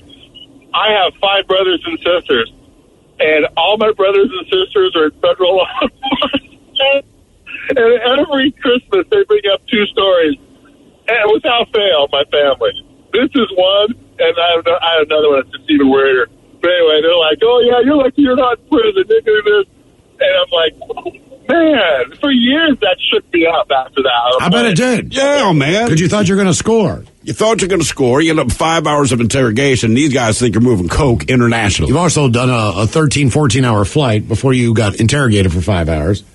It's got to be weird, though, if you have no idea why you're being interrogated. No. You know, it's one of those things like, fellas, I'm going to tell you this up front. You keep me here for 5 hours, but whatever you're looking for, you're not going to find it on me. But sometimes you're not sure. So before weed was legal, we had played a show. I want to say we played with Stephen Piercy, a Rat, or something the night before. Everyone's having a good time. The next day, we flew to San Francisco for that Metallica concert. And so we went through airport security, all this kind of thing, whatever. We land in San Francisco. We go to that Irish pub. We go to pay, open my wallet. There's a joint in there. Oh, yeah. I had no idea it was in there. And it's not that it's a huge deal, but at the time it's not legal. But, you know, you're at a federal location when it's an airport. So if they had called me out on it, I'd have been like, BS. Like, I don't have weed on me. What do you think, I'm stupid? Turns out, yeah, I am, because it's sitting in my wallet. No idea at all. I did it too. I woke up one morning in Dallas and reached in my bag, and there was just a pipe in there. Really? Yeah, because I had used the bag for something else. Like, son of a... Same thing. Like, I felt like an idiot. So you have to throw it away. You don't want to put it back on the plane. Well, I have friends in Texas. I passed it on. It was a cool little... I think we all had one, like those little wooden ones. Yeah. Right. So, I mean, it was so tiny and compact, but I was just like... That was the main thing I was pissed. I was like, I'm not keeping it on me to fly out of Dallas. No. But I was like, this not is such a good little pipe. We have actually bought specific bags and suitcases that we only use for travel. Because otherwise I'd use like a duffel bag or something. Maybe the band plays a gig somewhere, and God only knows what's going to end up in there, right? So my wife was like, look, man, we are... Because every time we went to the airport, she's like, I checked every pocket of the suitcase. Are you sure there's nothing in there? And I'm like, I can never be sure there's nothing in there, but let's hope not, right? So she actually went out and bought suitcases and said that the only purpose these serve is when we go to the airport. And I'm like, good thinking, man. I'd always say this. Did you pack drugs? Me? No. Why would you think I'd pack? We're going to find drugs in Mexico. We're going to Mexico. It's not a big deal. You brought drugs, didn't you? No. I swear to God, I did not bring drugs. Okay. All right. I believe you. We get to the airport, check in, go to the hotel. First thing I do, whip out a joint, light it. Just had to buy a case. Take a couple days there before we found anything. Yeah. Normally would. I'm just being honest. You know, we're young, we're dumb. I brought some weed. I don't care. I don't know anybody down here. Why not? I once knew someone who got in trouble with the law for doing blank. 206-803-ROCK. Hello, John. Welcome to the men's room. Hola. Hola. How you fellas doing today? Doing good, John. Thank you, man. Yes, sir. Yes, sir. So back about 10 years ago when I was in college in this little rinky-dink town in Nebraska, we went to a house party one night, and a couple of my buddies, the cops ended up showing up and gave us a warning, and then they showed up a second time and started kicking everybody out. And a couple of my buddies thought it'd be a good idea to take a piss on the cop car. All right. Great thinking. Yeah. Yep, exactly. And I'm assuming they got arrested? No, they ended up, like, the cops were busy inside the house kicking people out, so they got away, but then they went back and looked at the footage from the cop cars. So did they find your buddies and arrest them? Yeah, because this town is literally like, without the college students there, there's probably like 300 people that live there. Oh, wow. Now, were these the campus police or was it the local authorities? Local authorities. Okay. Yeah, and then, so they ended up going to their house and finding them and giving them, they just ended up getting a ticket and had to appear in court. And it was funny too, because I got a reckless driving while I was out there too. So we all three had court on the same date. And when they got their fines and everything, the first guy got like a $15 fine for having to pay the car for a car wash. And then my other buddy went up for his time. And he's like, all right, you got to give your other buddy $750. Jesus, I got a $54 ticket for public urination, and I did not urinate on any police officer or any of their property. Right, so it turns out it's cheaper. I was in the woods peeing on a tree, for crying out loud. I got a $54 Is ticket. it public urination if you're in the woods? I was in the woods. I was in the woods. I was behind an establishment, but I was still in the woods. I walked into the woods to use the bathroom for that very reason. Right. But what I did not realize was that apparently these cops were back there because this was a rock and roll club, and drugs were being distributed and sold back in the woods. So that's why the cops were back there because this is typically the spot where they busted people if they went back to smoke weed or they were doing drug deals or whatever the deal was. I just went back there to use the bathroom, take a pee, because my buddy, this is in Frederick, lived down the street, and we had walked to the venue. Yeah. So I was just like, before we go home, man, because it's all brownstones and stuff. It's an old town. I'm gonna use the bathroom in the woods, and then we'll start walking. Boom, and next thing you know, 2 flashlights on my jump. That is amazing. I mean, that's the other problem with small towns. What's that? Like, there's small towns, like the cops have time to hide in the woods to look for people. That is a good point. Smoking a joint or whatever. Dude, I was 19 years old, and I was pretty intoxicated at the time, and my mouth was just ridiculous at this point in my life. So there's campus police, all right? So the West Virginia University had campus police, and of course you got your sheriff, you got your county police, you got your city police, and everything else. But this campus cop was giving me crap, and I'm like, you can't give me crap. I'm like, you're not a real cop. Like, you're like a mall cop, And he's like, no, I have authority. I can arrest you right now. I'm like, bull crap. I'm like, you got to be kidding me. I'm like, there is no frickin' way that you can arrest me for anything. Like, I haven't done anything. I was pretty hammered. But I was like, but you're not a real cop. And he's like, I am a real cop. I'm like, you are not a real cop. Like, that says West Virginia University Police. I was like, I pay to go to school here. You're not a real cop. There's no way you're a real cop. He's like, I have the authority to arrest you right now. I'll take you in and blah, blah, blah, blah, blah, blah. For what? And I'm like, bull crap. So I called so I walked away. I called my stepfather. What did he stop you for? Public intoxication. So I call my stepfather. I call my stepfather. That's what he wanted to bust me. So I call my stepfather next day. I'm like, you're not going to believe this crap. I was like, this cop, man, he gave me a ticket for public intoxication. He did not arrest me. He's like, just tell me to walk home. I'm like, this can't be real. He can't arrest you. He's like, he could have thrown your ass in jail, Miles. He's like, he has complete jurisdiction. He could have taken you down right there and beaten the hell out of you for resisting arrest. Because there's campus, security. Right. Which is sometimes also college students that kind of make rounds and stuff. Sure. And they kind of look like cops. I know this because a guy that lived with us, he was one of them. We used to call them 2-5ers. Mm-hmm. But the actual University of, I know, these people used to yell at him when they came on there. But the actual University of Maryland police, that's a real police force. I know. Yeah. I remember telling the guy, this is not even a real gun. I was like, look at it. It's a tiny little gun. How did you not get arrested? I don't know. I have no idea. Sometimes I think when you're just that annoying, but you're not doing anything else. I was just like, you got gotta for be a cop kidding. like that. You gotta be kidding. I don't want to interact with this person anymore. Just go away. I'm a 19-year-old kid. I'm walking home from a bar. Of course I'm drunk. I wouldn't have left if I wasn't drunk. I would have stayed and got drunk and then left. That's why I went there. I went there to get drunk. What are you, stupid? I just went there and had 2, walked home. No. The whole reason for going to a bar was to drink and get drunk. And maybe look for some women. Right. Come on. I achieved one of those. In college towns, that's just what happens. Mm-hmm. Oh, yeah, for sure. We were in a bar, and literally the bartender came over and said, hey, your IDs aren't going to work tonight. And we went to leave. He goes, no. Finish your pictures, but then we got to kick you out. All right. Now drink up. We know you're not 21, but finish. That was another thing he said. He said, can I see ID? Like, you want my fakie or my real one? Oh, Miles. was like, you're not a cop. Doesn't matter. My stepfather's like, you are the dumbest person ever. My bad. Yeah. Return of Who Sucks Less coming up. You are listening to The Men's Room. Hey there, it's your friend Stormy Warren here, and I want to invite you to my new home, the Big 615, exclusively on TuneIn. It's the official home of country music broadcasting live from Nashville to the world. Get the latest on country music, from your favorite artists to the hottest songs climbing up the charts. Oh, and it's commercial-free. Hear it all on the Stormy Warren Show, weekdays from 7 a.m. to 1 p.m. Central. Download the free TuneIn app from the App Store. That's TuneIn. Or ask your device to play the Big 615 on TuneIn. Are you dealing with a personal injury? Don't go it alone. Turn to the experienced team at Phillips Law Firm. Their attorneys have helped thousands of clients get the compensation they deserve. Call Phillips Law Firm now. Call 1-800-JUSTICE or visit justiceforyou.com. What's up? It's your boy, the Ted Smith. Thanks for listening to the Men's Room Daily Podcast. Want more? Check out the greatest podcast in all the land, The Podcast. Be sure to subscribe and listen to a brand new episode every Tuesday night. The debauchery rolls on. You're listening to The Men's Room with Miles and Thrill. 99.9 KISW. Hey, Rod Jones in the house. Yes, indeed. Coming up momentarily, but first time for a few emails from the Men's Room at KISW.com. You've got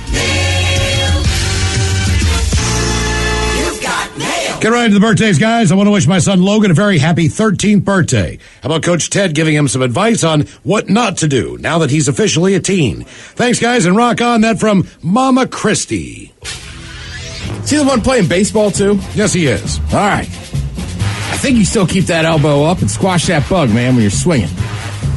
All right, you're 13. Things are going to change. Number one, you got to start wearing socks. No more shoes without socks, all right? Number two, deodorant. It's going to be massive. And number three, the main reason you want to smell good is you might be interested now in some people in your class of the opposite sex. So if you come in there funky, they're not going to like you. Yeah.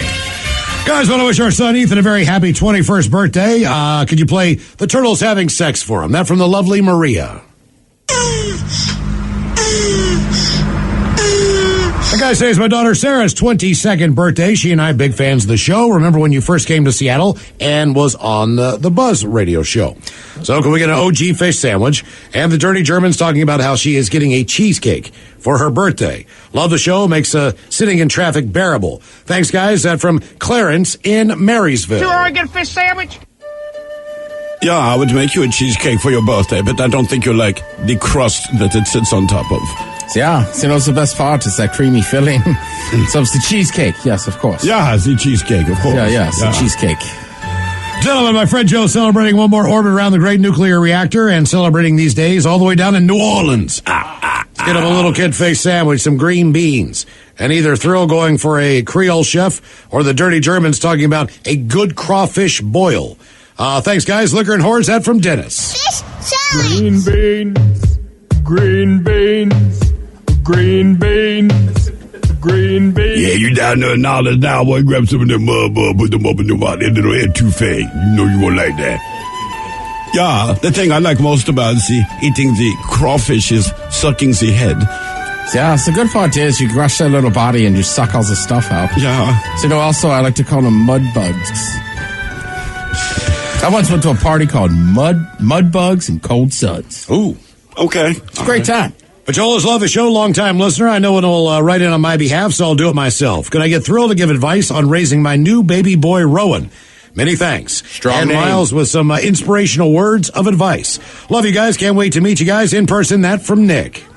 You know, it's real simple, man. Look, to raise a kid, all you have to do is continue to lie to them, continue to feed them, and make sure they smile every once in a while. But if you're going to name your kid Rowan, you should at least get him like a kayak or make him join the row team.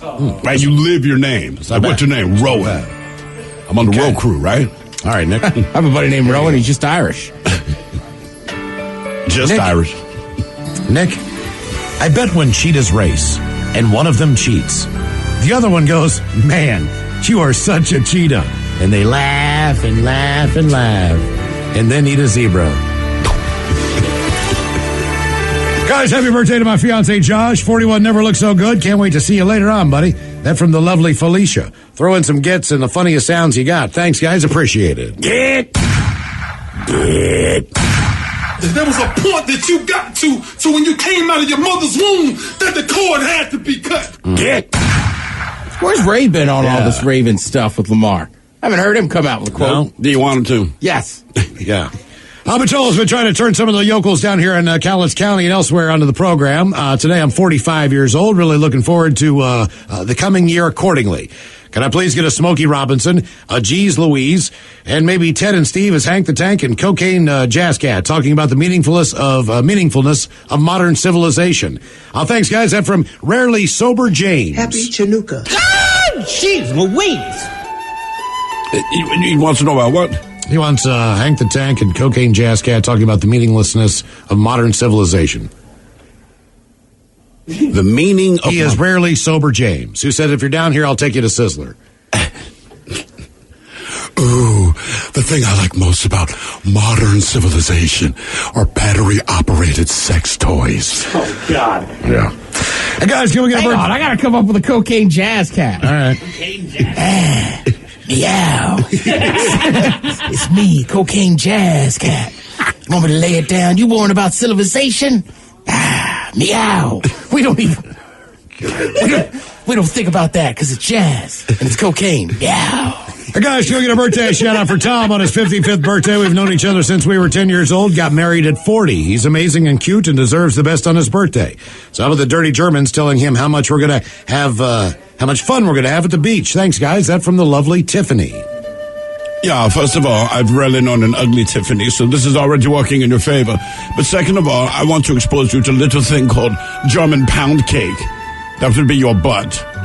Yeah, you have to be careful on the beach. You don't want to end up with sand inside your toes. Also, hopefully the beach is empty, so you'll both be alone now. Yeah.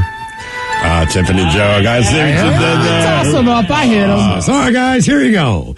Happy, happy, happy birthday. Happy, happy, happy birthday. Happy, happy, happy birthday to you, to you, to you. Ya's a Dirty Germans brought to you by Men's Room Original Sausage. Available through Uli's World Famous Sausage, mensroomlive.com, and other fine retailers. Schweinefleisch. All right, cut a drink and toast with the shot of the day. But first, ladies and gentlemen, all the way from Issaquah, Washington, give it up for A-Rod Jones. Or Newcastle, or Renton, or wherever the hell you are now. Alki. Let's just say he's from the east side now. From the east side. The kid is back, baby. He's moved on over. What are you doing, man? Oh, man, I'm out here chilling. Enjoying yourself? Yeah. A little family time for a change? Yeah, I'm home for a little bit, man. For about a week or so. I take off. I'm doing weekend gigs probably up until July, and then take off for Europe right after my new record drops. I'll be out there for about a month and a half or so, and then I got a lot of cool stuff going on, man. Are you involved in all these different festivals that they've been announcing? Yeah, I'm at Sonic Temple. I'm at Welcome to Rockville. I'm at Aftershock. I'm at a bunch of these different Danny Wimmer Presents, and then I got a bunch of European festivals coming up, man. My schedule is pretty crazy right now. Where are you playing in Europe? I'll be all over, man. Last time I went, I don't know the complete schedule, but last time I went, I was Amsterdam. I went to Germany. I played in Belgium. I was in France. I was in the UK. Do you take the train? Do they got a bus? How do they get you around? Oh man, yeah, I get in and make it happen, man. As crazy as it is, people think that once you get signed and you go number one, all this stuff, like all of a sudden you're just like surrounded by money and fame and all this other stuff. Now you're still on your grind, So we're grinding it on out, How's the Sprinter van? I've always looked at those and think, would that be fun to drive across the country? The Sprinter van is amazing. It's amazing. This last one we had, the UK Sprinter vans are interesting because in the UK, when you sit in back seats of anything that's like passenger friendly, it faces each other, So it's like like the cab. Yeah, exactly. Yeah. Like the cabs, they all face each other, So like you're like trying to sleep or whatever, and people are kicking each other and all that crap, man. So yeah, it's a little tough, but wow. Yeah. What's the best town you've seen? Like, we were over in Munich for that Seahawks game. Munich's great. I love Munich. The best town I've seen, I think, that I like the most, and maybe it was just the timing, I was in Strasbourg, France, which is right on the border of Switzerland and in Germany. And it was beautiful. It was during Christmas time, and it was one of the coolest cities I've been to on tour in France or anywhere else.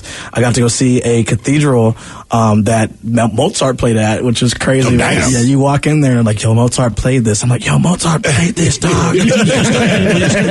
You studied music theory, so you actually care. I do care. And Mozart was actually one of my main influences, man, coming up as a kid. If you listen to a lot of my stuff, I play in this, it's called melodic minor, and harmonic minor keys, and that comes from listening to Mozart when I was a kid. Yeah. Oh, yeah. See, I told you. He and Lenny he's ripping off Mozart. I can feel it. Total Mozart ripoff. Right. Yeah, I've been saying it for years. That's crazy. That is crazy. Where's a place you'd like to play that you haven't been yet? Man, a place I haven't been to Sweden yet. I haven't played Switzerland. I want to go play New Zealand and Australia. Ooh, so those are all the places I'm really looking forward to. I just found out actually before this thing that went down with Russia and the Ukraine that I have a lot of Russian fans, and so they were trying to get me to Russia before this Ukraine thing went down. So Putin screwed it up. That's what you're saying. It messed up my jam. Putin, what's up, baby? You need to call. Hey, Putin, come on, brother. That's not like you, dog. Where have you? Where have you? He's so calm and collected. Chill, man. What's wrong with you, homie? I can rock Odessa. Where have you played where you did not realize you had that fan base until you got there? Everywhere, honestly, man. I mean, this is the craziest part about it, bro. And this brought me to tears. The first time I played in Paris was everywhere. Everywhere I've gone, especially in this last few runs, especially in France and last tours, and then this last UK run.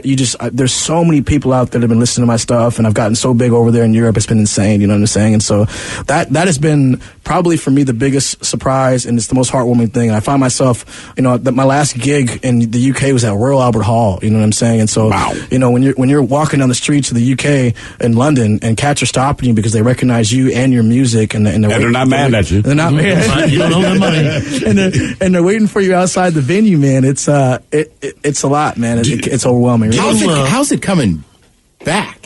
Oh, it's a trip, dude. You can. That's a great question, man. Because I come home, man. And I'm like, you come home, and it's like I'm dad, I'm husband. I get back, and I'm just like, oh my god. Right, I gotta cut grass. Do you guys? It's like you just came back from Narnia. You're like, do you guys know where I just was? Right. You're going from rock stars to like normal. Right.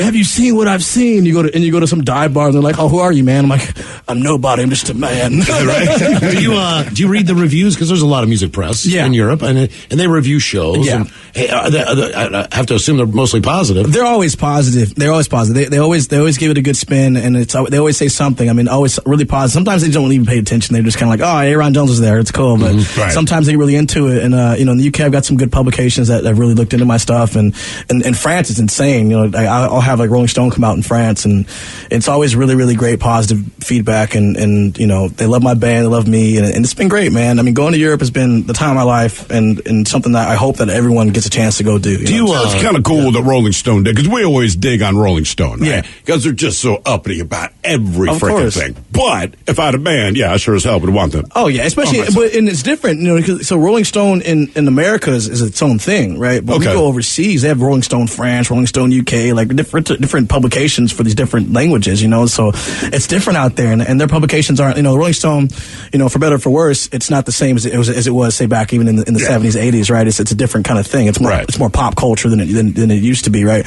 Whereas you go to France and these things are really still into like the heart of music, and they will send people out to sit and talk with. Did they ask you about Seattle? Just based on the people that the people that you played with, from everybody from Walking Papers to just Jack and Dino producing something, or Barrett Martin? Do they have those questions about just like growing up in Seattle? Oh yeah, they always ask me about what it's like to be from Seattle. They're like, oh, is the weather better? I'm like, no, it's not. If you're in London, you know our weather. No, dude, that's what I'm saying. They're like, oh man, it must be so much better. And I'm like, no, it's really, really not. It's the same exact thing. And I'm walking down the street without a hood. They're like, oh, are you from here? I'm like, no, dude, it just rains where I come from. We know where you're I have the clothing. Right. That was the craziest part about being in Scotland, man, was like, it's so funny because here everyone dresses in flannel, and like, they dress in like, they have the look, the wool hat, the flannel, the black, the leather, all that stuff. And you're like, oh, it's a Seattle thing. And then you're in Scotland, you're like, oh, we must be in Seattle, but they're wearing flannel because it's like their thing. They're like, flannel to plaid. Right, exactly. It's Tarzan. What about food? What does someone put in front of you? And you went, oh man, what is that? Oh God, everything in the UK is like that, man. Yeah. It is. It's the worst food on earth, man. And it's an island. You got all these fish, and the only thing you can do is fry it. dude. Right. And the food is awful. You'll find some gems. I had a TM I was working with named Martin who had us. We were in Leeds, Ireland, not Ireland, but Leeds, UK, and he brought us to a place where they make old school fish and chips. I didn't know this before, but because of people's diets changing, they had to change the way they made fish and chips. And back in the day, they used to use beef fat to fry the fish and chips. What's wrong with that? Right. You know what I'm saying? So now that's old school. That's old school fish and chips. So he took us one of the last real legitimate fish and chips places. Because everybody changed their diet now, right? No one wants to really eat in the beef fat, and people have certain diet restrictions, religious diet restrictions, and all that. I mean, same thing happened with McDonald's, right? They used to fry McDonald's fries in beef fat, and that's why they tasted the way they did. They had to change it over time because people were just started complaining, So he took us to one of the last fish and chip spots that was amazing. I didn't have it myself, but my bandmates had. They said it was one of the most amazing meals that they'd had that whole tour, man, which is really great. But yeah, the UK is pretty great. I mean, there's some good food, man, but there's an ongoing joke about the UK. It's white people spend 400 years stealing all these spices and don't use them.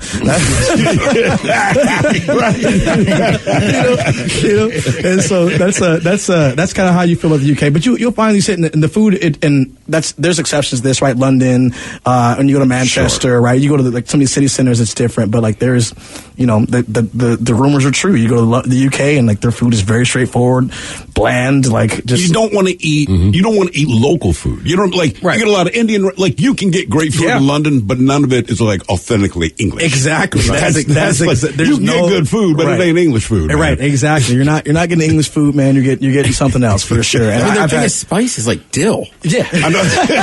Crazy. Right. Crazy.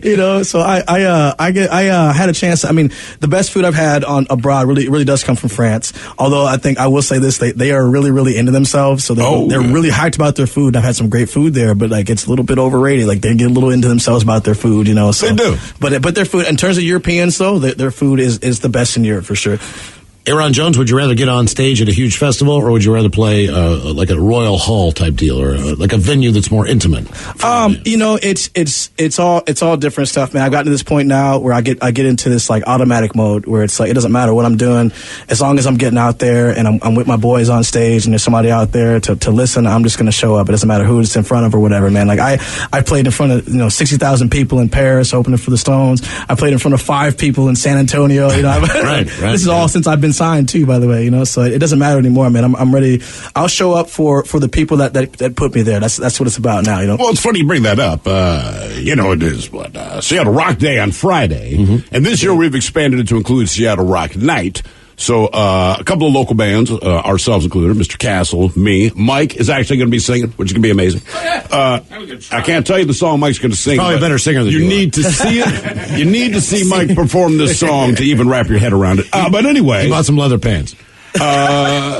Nowhere. You want to play a tune with us, man? Of it's course. a Friday night. It's Madam Lou's. Not even. Come on, man. Come on. You in? I'll be there, man. I'll be there.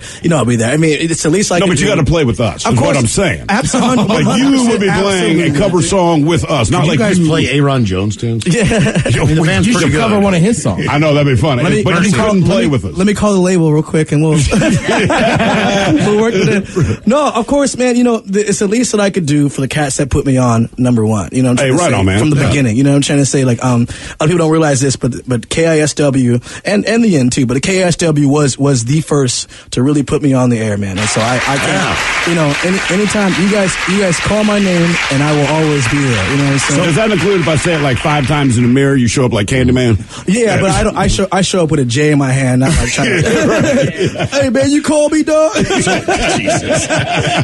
So blood in the water. That's going to be on the new one. Yeah, that's going to be on my new record. That's about a song about you killed a hooker in Tijuana. Exactly. That's a serious song. It's about your family. No, it's what it really is, man. It's that people don't realize this about my story, but my mom and dad never had a chance to see me play music, man. They never saw me what I was going to become. They died early. My mom died when she was about 46 years old because of her lifelong struggles with addiction. My dad was locked up most of his life. He died. He would have died in jail, but they let him out because he had cancer, and he eventually passed away right before I played Carnegie Hall for the first time, actually. And so these guys guys, they never got to see me play, man, and that song really is about me carrying their legacy and turning it into something brand new. You know what I'm saying? So like when I say nothing's gonna save me, there's blood in the water, that's me saying like I'm washing myself of all this hurt and this pain, and now I've become something else as your legacy. I'm your legacy, and now I'm creating a legacy not just for myself. My daughter's here too, but I'm creating a legacy for her, my kids, and the rest of my family. You know, I can't even tell you how many kids have picked up a guitar in my family, or just even the roundabouts of my family. You know, so that's so important to me. So that's what Blood in the Water really is about. You know. Aaron told me, his daughter told me that I said, "Do you get a lot of homework?" And she said, "My teacher does not believe in homework." Oh man! What? So you got to tell your kids that. I should have had that teacher. I can't tell my kids that. That's a real Seattle teacher right there, man. I don't believe in homework. I don't believe in homework. I think it constrains the mind. Maybe draw. And all the kids are like, yeah. What's she saying? She's right. Yeah.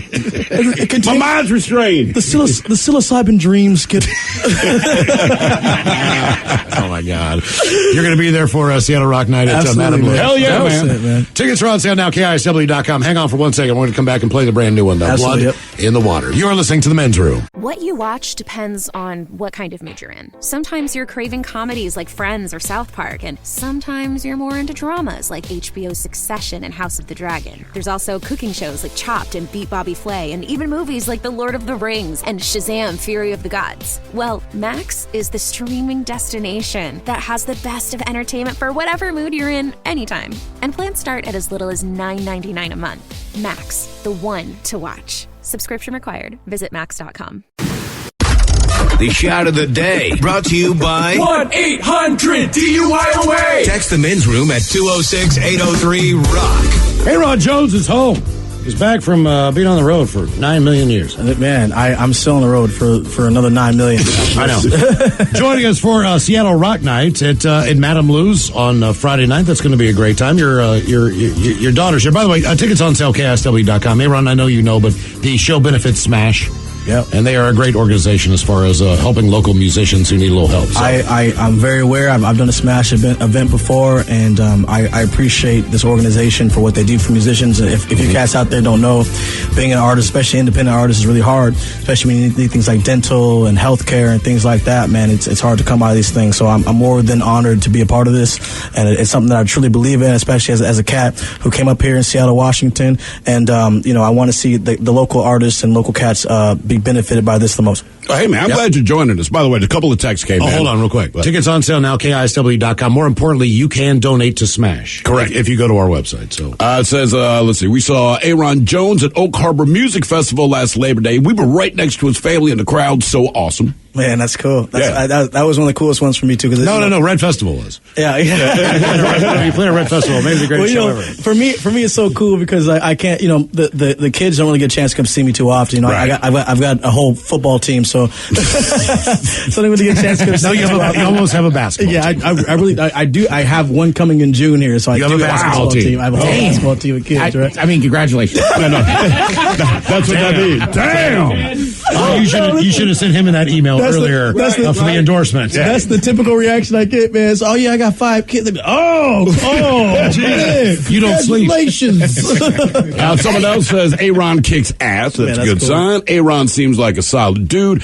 And then this one, just for us, Castle, says, any chance that anybody gets to go see the new originals, go. You guys rock. See? They like us too, man. That's dope. Yeah, that's right. They love you. That's the only reason I'm here, man. Aaron, your daughter's in studio. We would like to talk to her because she's probably more entertaining. Sure, yeah. Now, is your dad, is he a fun dad or is he like a mean dad sometimes? Well, he's fun sometimes, but then occasionally when he gets serious, it's not fun anymore. Why does he get serious? Is that because he's got to talk to you about like school or friends or what happens there?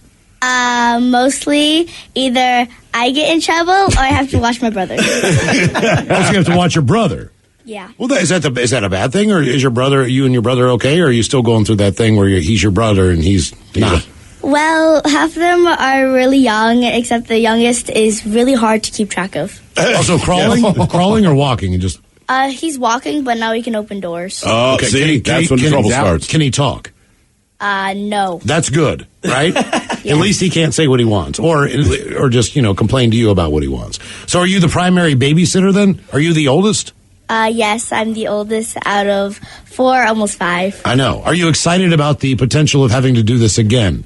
No, not at all. No, because you will. There's going to be you're going to have another brother or sister. Do you know brother or sister? It's going to be another boy. Oh, Are you the only daughter? Yes. Oh my God, I feel bad for you. Do you want to live with someone else? We have Ryan Castle has an entire basement in his house. You have 2 dogs that you could live with.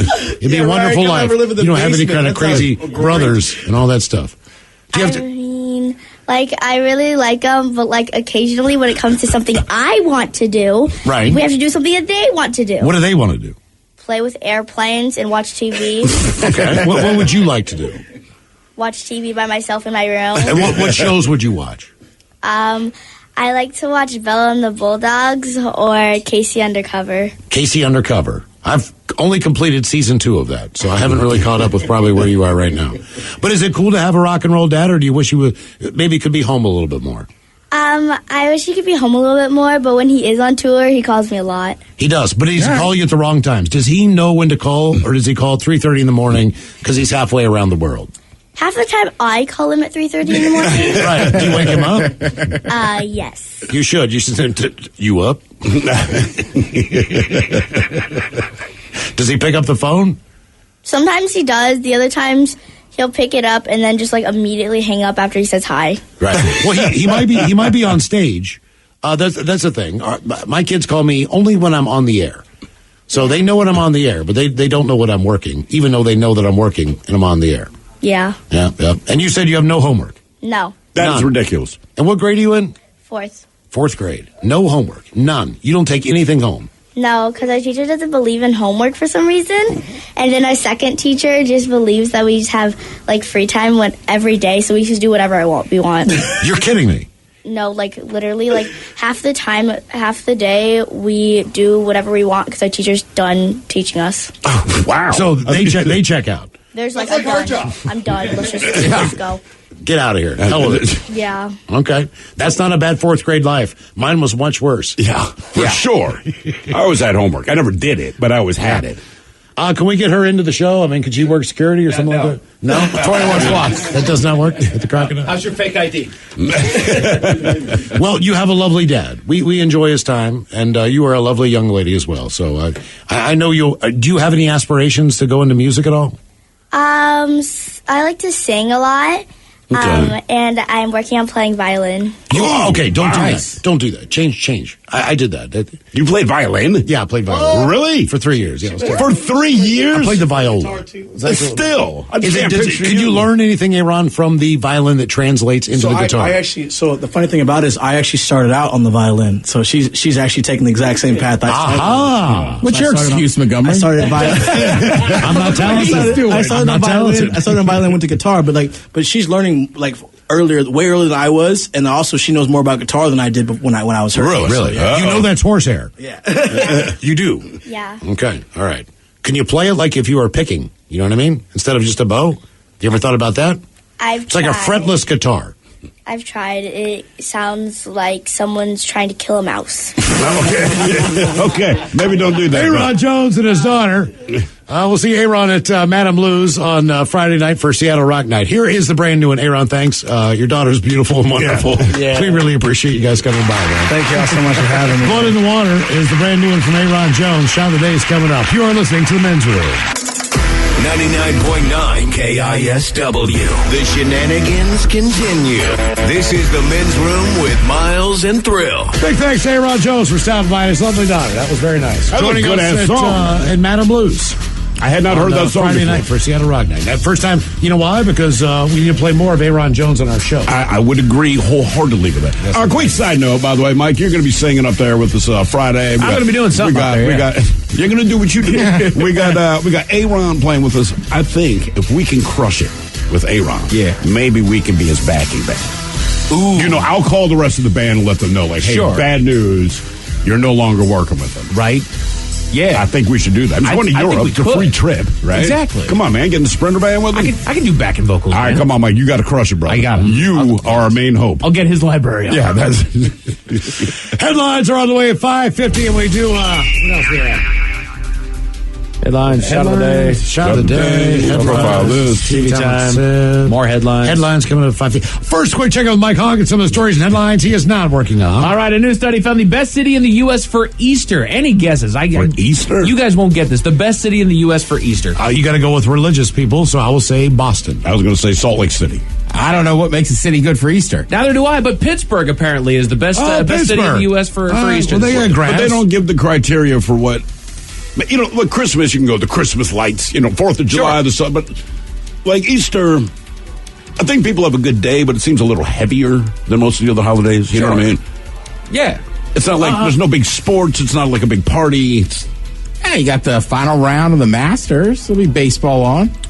Yeah, but I mean, like golf and baseball, they're not like the riveting TV sports. Come on. Which is weird because Easter should be a bigger celebration. Should be. All things considered, yes, it really should be. They do say that the worst city in the U.S. is North Las Vegas, which makes sense. He's kind of done wandering the desert anyhow. So North Las Vegas, just in it's general. not good for anything. In general, just don't go to North Las Vegas. Is it bad? Oh, yeah. Yeah, I only know you see headlines. Right. Yeah. Okay. Yeah. I just go to Fremont. I leave Fremont, go to Fremont. There's also certain parts of Vegas in general that's like if you're off the strip, drink a Fremont. We're not in good areas out here. 41% of Gen Z is more likely to spend money on their pet than their partner. Wow. Because I like their pet more. I believe that. I have. Well, and they're also at the point in their life, if I'm not mistaken, Gen Z is kind of at that turning point where it's like, okay, some of them are starting to settle down, but they're still... What's the age range of Gen Z? Isn't Gen Z like... So it's not millennials, so it's after 2000. Difference is, like, you can go out to dinner with your partner, but your partner does not require a $2,000 knee replacement. Right. And then when one goes, the other one goes. Now you're $4,000 deep. Right. I mean, that's a vacation. Right. So of course. Gen Z is what, post-2000? I believe so, because if they're within that switch, now it might have millennials might have ended Looks like Jay-Z or Jay-Z. Jay-Z. Gen Z is like late 90s, like 97 to 2013. Okay.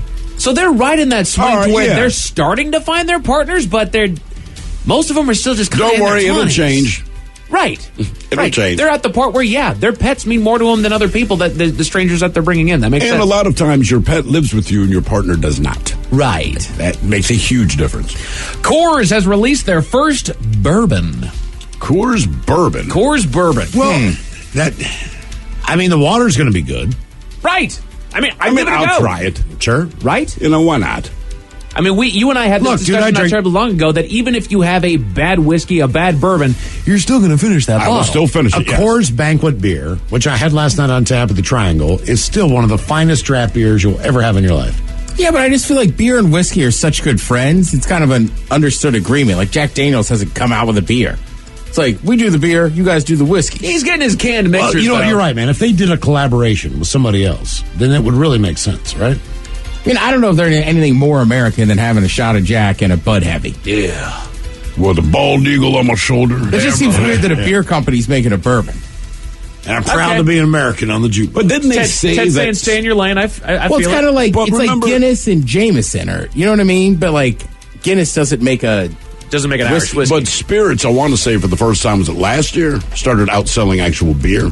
Yes. Correct. So I think that's part of Coors is like, all right, well, let's do both. Sure. You know and what? There's a huge bourbon thing right now. Oh, yeah. It's time. Ford got a patent for a drone that could fly to your car and jumpstart it if your battery dies. So it's basically AI. They have a patent for it. They do. Which means that they are in the infancy of this happening. They're trying to get 5 years from now, maybe. Right. Still, Can you change my tire? Exactly. The FDA has approved an over-the-counter Narcan for opioid ODs. Good. I saw that. Thank God. There you go. Yeah. It's like buying condoms. But here's the thing. It's kind of weird.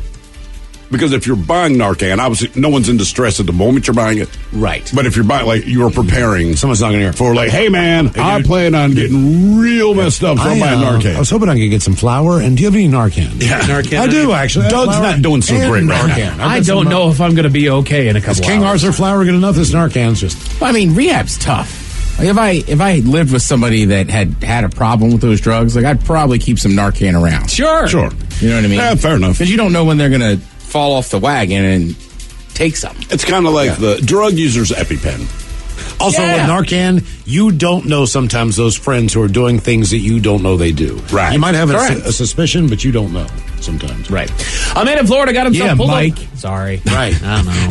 He doesn't cuss. I'm working but man, on it. he likes his junk. You seem a little drowsy today. I'm good. And itchy. A man in Florida got himself pulled over by police because of his vanity plate, Miles. Yeah. I'll tell you all about it at 5:50. Oh, yes, at 5:50. Headlines are coming up at 5:50. In the meantime, it's going to contest online for Profile This at 206-803-ROCK. Hey y'all, it's Garth. I love the country music family. I love the country music family of artists and the country music family of songs. Some of the greatest artists to ever grace music are under the flag of country music. And some of the greatest songs in music history are under the flag of country music. The Big 615, you're going to hear the newest that country music has to offer. At the same time, you're going to hear the newest that the country classics have to offer. I want to hear the new single from George Strait, and I want to hear it right beside the new single from Luke Combs. And I think the country music family is one of those families that is very inclusive and wants both the established artists and the new artists to be side by side in this thing we call country music. Download the TuneIn app from the App Store. That's TuneIn. And by the way, yes, it's free. You can also ask your device to play the Big 615 on TuneIn. Dealing with an accident and injury claim can be overwhelming. Let Phillips Law Firm fight for you. We understand the pain and suffering, and we're here to guide you through. Call 1-800-JUSTICE today for a free case review, or visit justiceforyou.com and let Phillips Law Firm help you on the road to recovery. Hey, it's Mike Hawk. Join me every Thursday at 1 p.m. exclusively on the Odyssey app as we go live with Odyssey. Join in on the action as we cover interesting facts, top 10 lists, and some fun new games. Follow the Men's Room page on the Odyssey app and join in all the fun Thursday afternoons at 1. Part of the minute, it's drinking time. Somebody out there deserves to be recognized. And the Men's Room knows just who it is. So to you, we say, bottoms up, sailor. You're the toast of our shot of the day. Drink time it is, and as usual, we head to the drink desk and Stephen Throwhill to find out who we're toasting. Yes, indeed, and I had a toast set up for today, but I'm going to switch it and quite simply toast our boy Aaron Jones. All right, first of all, the guy came in, which is very cool of him to do. He's going to play with us on Friday for Seattle Rock Day / Seattle Rock Night, which is very, very cool because I know that I get to play bass on the song that he'll be playing. Nice. That is a good feeling. But it's also a weird feeling because he's so much better at his instrument than I am on mine. It's a weird thing, right? I'm very comfortable playing bass. I play bass for, how old am I? 38 years? Wow. Somewhere around there, right. About the same time you've been playing with your penis. That, you know what? They both roughly coincide. But he's really good. It's just a different feel when someone who's professional gets on stage, you know, because he's like, am I playing this right? Anyway, man, but it's very cool of him to do because he is in town just for a little while. He has all those kids, man. He's hanging out with them. You got to hear his daughter, and she's obviously super tight with her dad. It's funny, man. Some of the comments that came in, his daughter's adorable. I'm glad she called his dad out. You know, and they get serious. Well, so all kids call their parents out. If you ask them, they're going to call you out. But yeah, man. So, and someone else, I like this. They say, well, please play more Aaron music. I would like to do that on our show, Mr. Castle. And somebody else said, Blood and Water, quote, is instantly my favorite song from Aaron. It was a great track. I had not heard it before. But anyway, man, it's cool of him to do. It's cool of him to step down and help out the local community. That's kind of nice, man. It's real nice. So, for Aaron, man, that is what we're drinking to today. So we pour this booze, and we drink this booze because we think it's yummy. Yummy! So over the tongue and down the throat to party in our tummies. Down the hola, bitchola! The Men's Room presents Profile This. And Stephen Throwhill, could you please tell everyone how Profile This is played? You don't say S every time. What? Oh, you're paying attention. Yeah. Just down the hola, bitchola. Maybe I'm just throwing everybody. I think you were just full of S yesterday and you said it by mistake. Ted, when have I ever been full of S? This is the first. Yeah.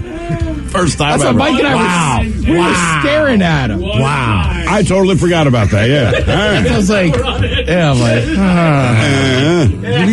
Singo today. I'm not sure. It's a simple game, Miles.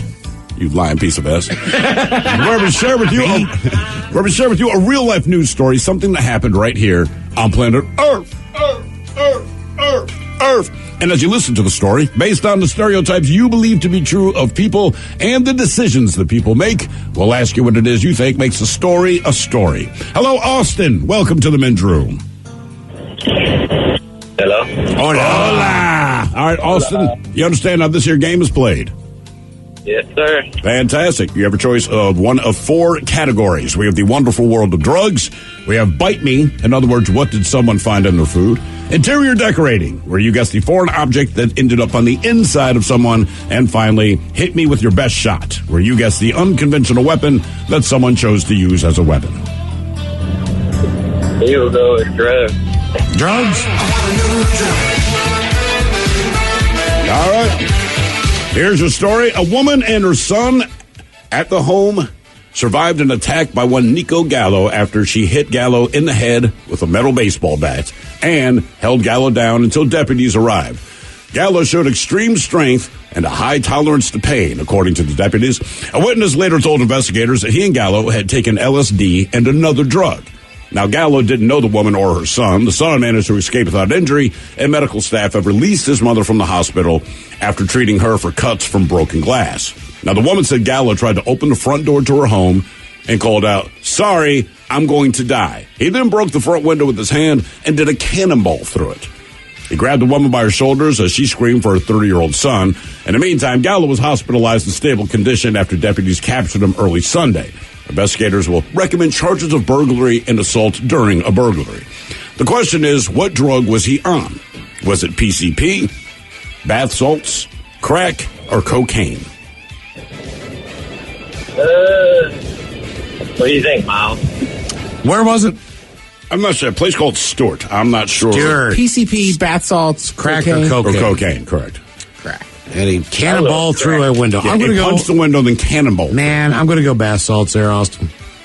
And did you say he was doing LSD with his mom? No, he and another guy were doing LSD together, but they also took another drug. All right. This particular guy, the drug set him off, and he did all this nonsense, attacked this woman, ended up getting hit in the head with the metal I'm baseball changing bat. it to cocaine. Cocaine? Yeah, I'm going to stick with crack. You going to go crack, Austin, Ted? I'll go PCP. It's dynamite. What was this cannonballing window guy doing? PCP, bath salts, or crack, or cocaine? We'll find out next.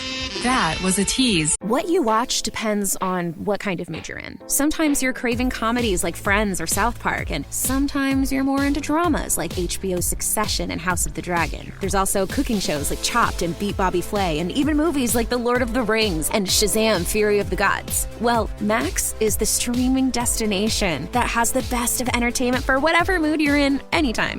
And plans start at as little as $9.99 a month. Max, the one to watch. Subscription required. Visit max.com. 99.9 KISW. We return to the men's room with Miles and Thrill. Category drugs on profile. This woman and her son, they survived an attack from a man on drugs. He tried to break into her house. Might have succeeded, did a cannonball through the window. Yeah, punched the window, then did a cannonball through it. Ended up in there. He was arrested.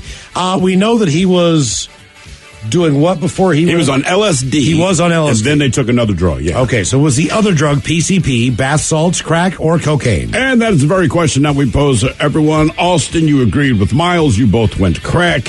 I went cocaine. You went cocaine. Yeah. Oh. Ted, you went PCP. PCP. No way. Bath salts. Bath salts. Yeah, man. Huh. Bath salts are bad by themselves. I can't imagine mixing them with LSD. I can't either. Nothing good is going to happen. Nothing. Now for all TV LSD. Isn't that enough? You think? Cannonball through the window.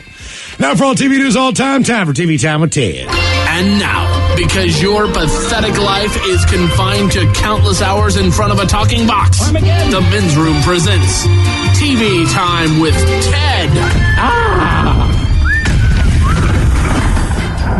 A little bit of a theme here today, boys. Okay. All right. Your choices. Seth Meyers. The Jimmies. Fallon Kimmel.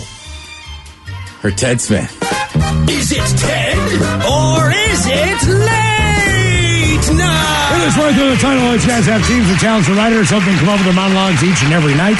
It is up to you to determine, is this an actual late night joke and from whom, or could it be a The Ted Smith original? History is made as former President Trump became the first U.S. president to be arrested. Trump made history, and the only good news for Trump, in Florida, all the history books have been thrown out. Kimmel. Ted. Fallon. History was made as former President Trump became the first U.S. president to ever be arrested. Trump made history. The only good news for Trump, in Florida, all the history books have been thrown out. So it's all right. Former President Trump was arraigned inside a New York County criminal court in Lower Manhattan. And I think it really says something. The craziest part of that sentence is still former president. That guy was the president of the country. If you asked for a manager at Best Buy and that came over, you'd say, no, the manager. Myers. Kimmel. Myers. Former President Trump was arraigned inside the New York County criminal court in Lower Manhattan, and I think it really says something that the craziest part of that sentence is still former president. That guy was the president of the country. If you asked for the manager at Best Buy and that guy came over, you'd say, no, the manager. Donald Trump was in New York City for his arraignment in New York County Court, and in a show of support, all the local bodegas have put Cheetos on sale. That one's me. Bodega's a giveaway. I feel like now, though, that's a common word. It is. It's like bougie. Seriously. No, I feel it. New B words. Trump was actually fingerprinted. They didn't even use an ink pad. They just used the McRib sauce that was already on his fingers. Fallon. Myers. Fallon. Yep, Trump was actually fingerprinted. They didn't even use an ink pad. They just used the McRib sauce that was already on his fingers. Speaking of politics stuff. Politicus. Let's see. You know what? Usually I say, has anybody in here watched this show? But just given what time of day we're on, I don't think anybody in here watches The View. I wouldn't, if I were off, no. Unless somebody's DVRing it. Whoopi Goldberg has been known to get gassy on The View from time to time. I mean, she farts. Like the way they said, but not every suspicious noise is a butt biscuit. Butt biscuit's pretty solid. That's the term they use, huh? Yeah, Okay. butt biscuit. They say that some of the ladies' coffee mugs make a rumbling sound when they slide across the table that simulates flatulence. Whoopi even revealed during the show we get blamed for dropping gas when in fact it's the cup. So basically, here's the whole story, is that they're going to start using coasters. So the people stop thinking they're farting. Correct. I mean, if it's me, I'd be like, let them think they're farting. Yeah.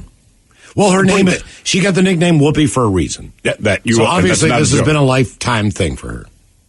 Well, it's also weird She's because farted her whole life, not just a small portion of it. you use coasters on every table, but when you think about it, when you watch like local news or a show like that, they always have mugs out there. Always. But I've never seen a coaster. Do you use coasters at home? Yeah. I do too. Mm-hmm. I shouldn't. The table's got crap all over it. But still, you still use a coaster. It's like an instinctual thing to do. It is. You know what drives me up a wall is a bar. Like if a bartender doesn't give me a coaster, like if it's wood, like I'll lean over, or if I'm at a table, I'll walk over and be like, let's get some coasters.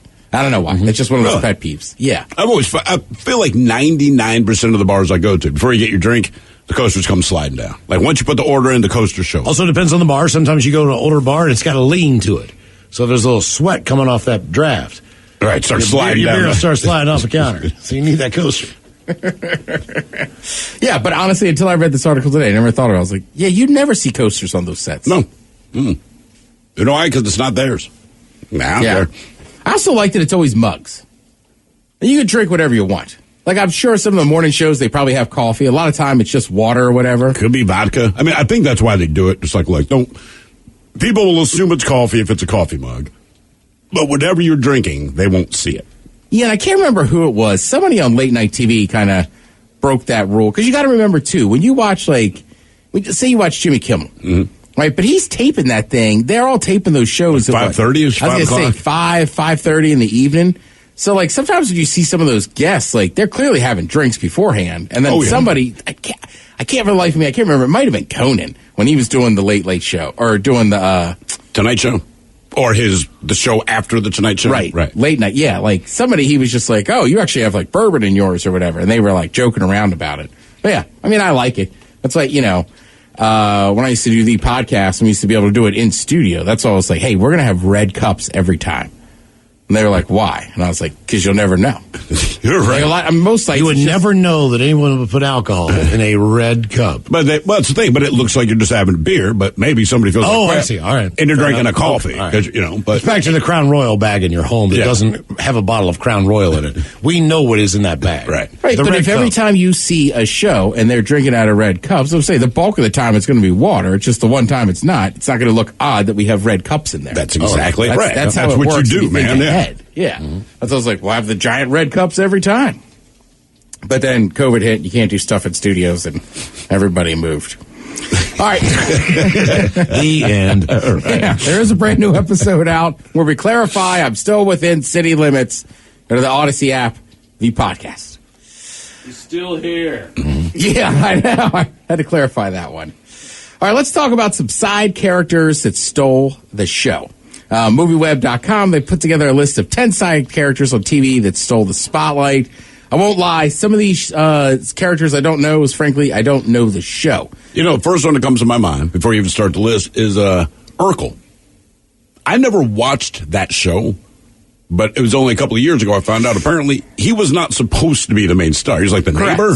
Yeah. Or something like that. He's right. He was always the neighbor. Okay, but I never watched the show. But the only thing I knew of that show was Urkel. And then a few years ago, I read that was not their plan for him to blow up the way he did. But he absolutely.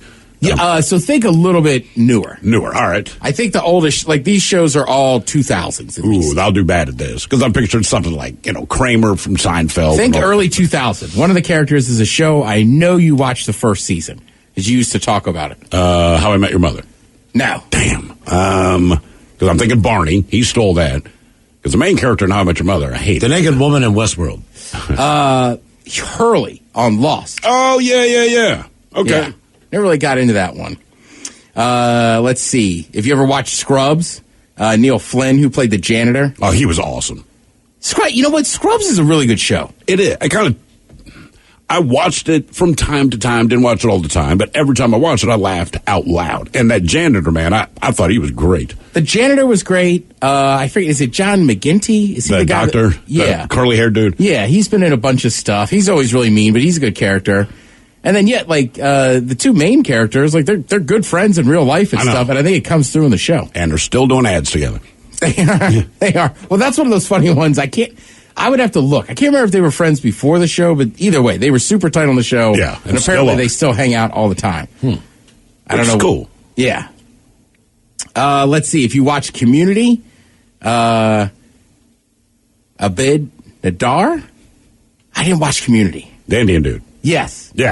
All right. Yeah, I don't know his name, but I know exactly who you're talking about. Adam Driver's character, Adam Slacker on Girls. Never watched it. People like him.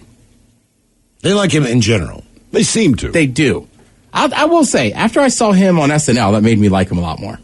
Because he's a pretty intense dude most of the time. Weird looking dude. He is a strange looking guy. He really is. Yeah, so I never really watched Girls, but I used to really love Broad City on Comedy Central. All right. Two different shows, just shows with, female leads and stuff. Right. So, but that was a good comedy show. Hannibal Buress would show up on that one too. Parks and Recs, April, Aubrey Plaza. Yep, she was pretty good on the show. That was a good one. Again, this is a list of 10 TV side characters that stole the show. On New Girl, Winston. Don't know the show. I know the name of it, but I've never watched it. Bless you, Mike. Yeah. Winston's a strong name. All right, you guys all see Stranger Things. Yes. Yep. Who do you think's the side character that stole the show there? She got the 4 kids. Was it the kid that was doing all the metal bands? I need a name. Eddie? Nope. Eddie was, but he was only there for one season. Right. But he was fantastic. So it's got to be Mike. No, I bet you it's the dude's sister, the big mouth, the little chick who doesn't matter what you say to her, she is mean when she responds. Erica? Is that her name? I think so. That's who they're saying stole the show on that I think that's her, yeah. All right, Mike, you might be the only one to get this. A side character that stole the show on The Sweet Life of Zach and Cody. That might have been Esteban. Good call, Mike. Oh, Mike. There you go. Good work. He was pretty good. He was a bellhop, if I'm not mistaken. He was always good for a laugh. All right, number 2 on the list was Chatty on The Good Place. Oh, yeah. And then number 1 from The Walking Dead. I think everybody's in here seen The Walking Dead, correct? I've seen an episode. Mike, who you got? Was it his old partner? No. Negan. Oh, it's Daryl Dixon. Daryl. Doggone it, Mike. Yep, it's Daryl. I would just think it's Daryl just because I feel like whenever I see people talking about Walking Dead or dressing up, I feel like they're always dressed as Daryl. I don't know, he's a side character. I just assumed he was like the main guy because I don't watch the show. But like I said, anytime they show a clip from it, if there's a still, it's always him. You're right. Like almost every time it is him. But it also could have been one of those things, kind of like you're saying, like Urkel. Like maybe you weren't Daryl, supposed the first to be season, that big. he's not written in that much, and then it's like, oh, this guy's people really like him. All right, let's see. There's a lot of talk about Yellowstone and if Kevin Costner is leaving it. I will say, first of all, to anybody that paid money last weekend to go see that Yellowstone convention thing in L.A. and Kevin Costner didn't show up, $500. Didn't post. I would have been pissed. Way. People paid $500. Like me and Thor were saying in the office, like, you got to go and at least sit on the panel. You got to post. And let people see. You know what I mean? Like, Yellowstone has a ton. And don't get me wrong, there's a bunch of other stars there, but it's like. But you're Kevin Costner and you're one of the. Was he billed to be there? Yes. That's the problem. Right. And it's been That's $500. Why when Drake canceled a concert in South America last week, they offered everyone a full refund, even though it was a festival, but he was the headliner. Oh, no kidding. And they brought in a replacement act, which was a good act as well, but they said no. But you went to see Drake. Yeah, I bought tickets to see Drake. You get your money back. Yeah, and that's what I'm saying. There's a lot of, and don't get me wrong, the other characters were there and stuff, but it's like, and on a TV show like that, like, you're the main guy. Do you think they could have charged $500 if they said Kevin Costner would not be there? I don't think so. That's what I mean. So, like, I know the other stars are there, it's a but $50 ticket. Right. It'd have been a lot cheaper. You could pay money to watch a panel if it's extra. Sure. Or to get an autograph or a picture if it's extra. But as far as getting in the door. Yeah, like years ago, right? Like Deadliest Catch. They would have these catch cons. So they had one down here on the waterfront down in Seattle. So I remember me and Gregor from the end, we went down there. He was doing it for his station. I was doing it for our station. And, like, some of the people, like some of the crew and stuff, like, they're crab fishermen. I don't think they weren't super pumped to be doing this. Of course. But they all showed up. Like, all the main captains were there. Right. They had new captains that people know now. Junior was there and stuff. And also, like, some of them, like, there was a couple captains I'd never met before. Like, they were newer. They were super chatty. It was super cool. But, like, yeah, like, they all knew at least to post. And it's not like everybody didn't have to hang out and get pictures afterwards. But, like, but show up. These people, and I'll tell you what, and when you go to these things, it will blow your mind. Like, that Yellowstone thing, I can guarantee you there was people from all over the world. Like, when I went to KatchCon, I was shocked at the amount of languages I heard in there. Really? Oh, yeah. Like, I think sometimes as Americans, we just kind of get used to, like, our shows. Not realizing that's blown up around the world. Right, and it's dubbed over, and it's massive. Huh.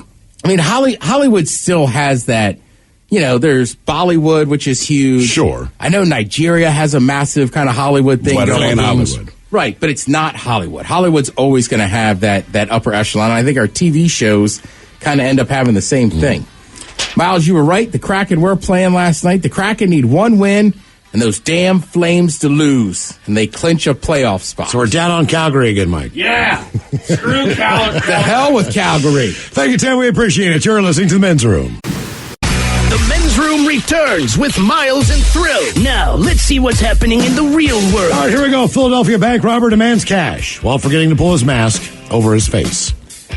Meanwhile, a man in a laundromat blows his dryer load all over the clean sheet place. 5-year-old on mom's phone orders $3,000 worth of stuff from Amazon Prime. If you take home 30 pounds of weed you found, I hope that's not a crime. Finders keepers.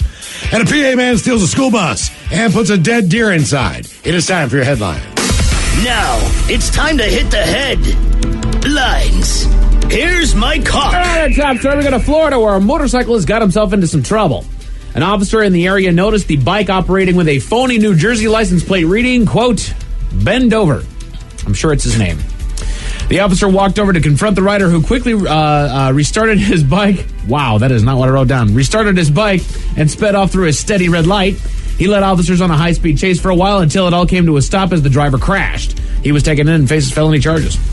Why would you use that as your vanity license plate? It's not even a real. You're fugitive. Also, motorcycle license plate's kind of small. Right. That makes you got a little in. And you still took the time to put bend over. Right. How is it? If you're going to break the rules, how are you not trying your damnedest to blend in as much as possible? Especially when you're a fugitive. Right. I mean, my God, man. Good work. Criminy. In other news, still in Florida, another citizen has come forward to give Miles more motivation to walk the Florida beaches. A Good Samaritan recently came forward to authorities to report that they had found a bundle containing 30 pounds of jazz cabbage washed up on the shore. Jazz cabbage. Yeah. Authorities quickly swooped in and seized the stash of sticky icky and have launched an investigation. No, they haven't. They know exactly where it's coming from. Yeah. Got dropped off on a boat. Exactly. Floated in. They have no way to actually track it down because if they could, they probably already have. And once again, 30 pounds. The thing is, it always raises the question to me is, okay, yes, this Good Samaritan reported this 30 pounds of weed that they found. Is that what we're calling them? Okay. Yeah, that's what they're... He could have cut into it with a hunting knife and looked at what this is swag.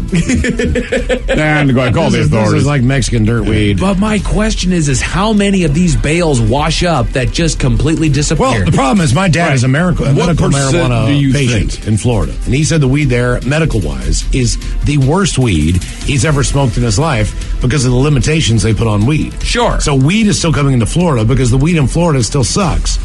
Right. Unless it comes from somewhere else. Right. Because they're still putting all those restrictions on there. Exactly. I would say that we are seeing...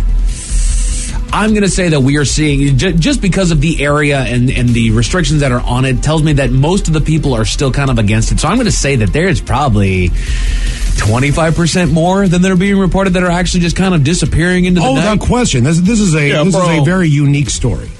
There's no chance I'm calling the authorities if I summon the 30 pounds of weed. Exactly. No, I'm taking that under a beach umbrella and walking off the beach. Right. Now, before it was legalized here in Washington, yeah, I would have turned it in. I'd have been that guy that would have turned it in. No, I didn't smoke weed. Yeah, but still. You don't turn it in. We do. Right. I mean, you still got friends, man. I didn't have friends that smoked pot, or if I did, they didn't tell me about it. I had one friend that showed me the weed that she had. I was like, oh my God, is that like legit? What is that? Is that real weed? Is that real weed?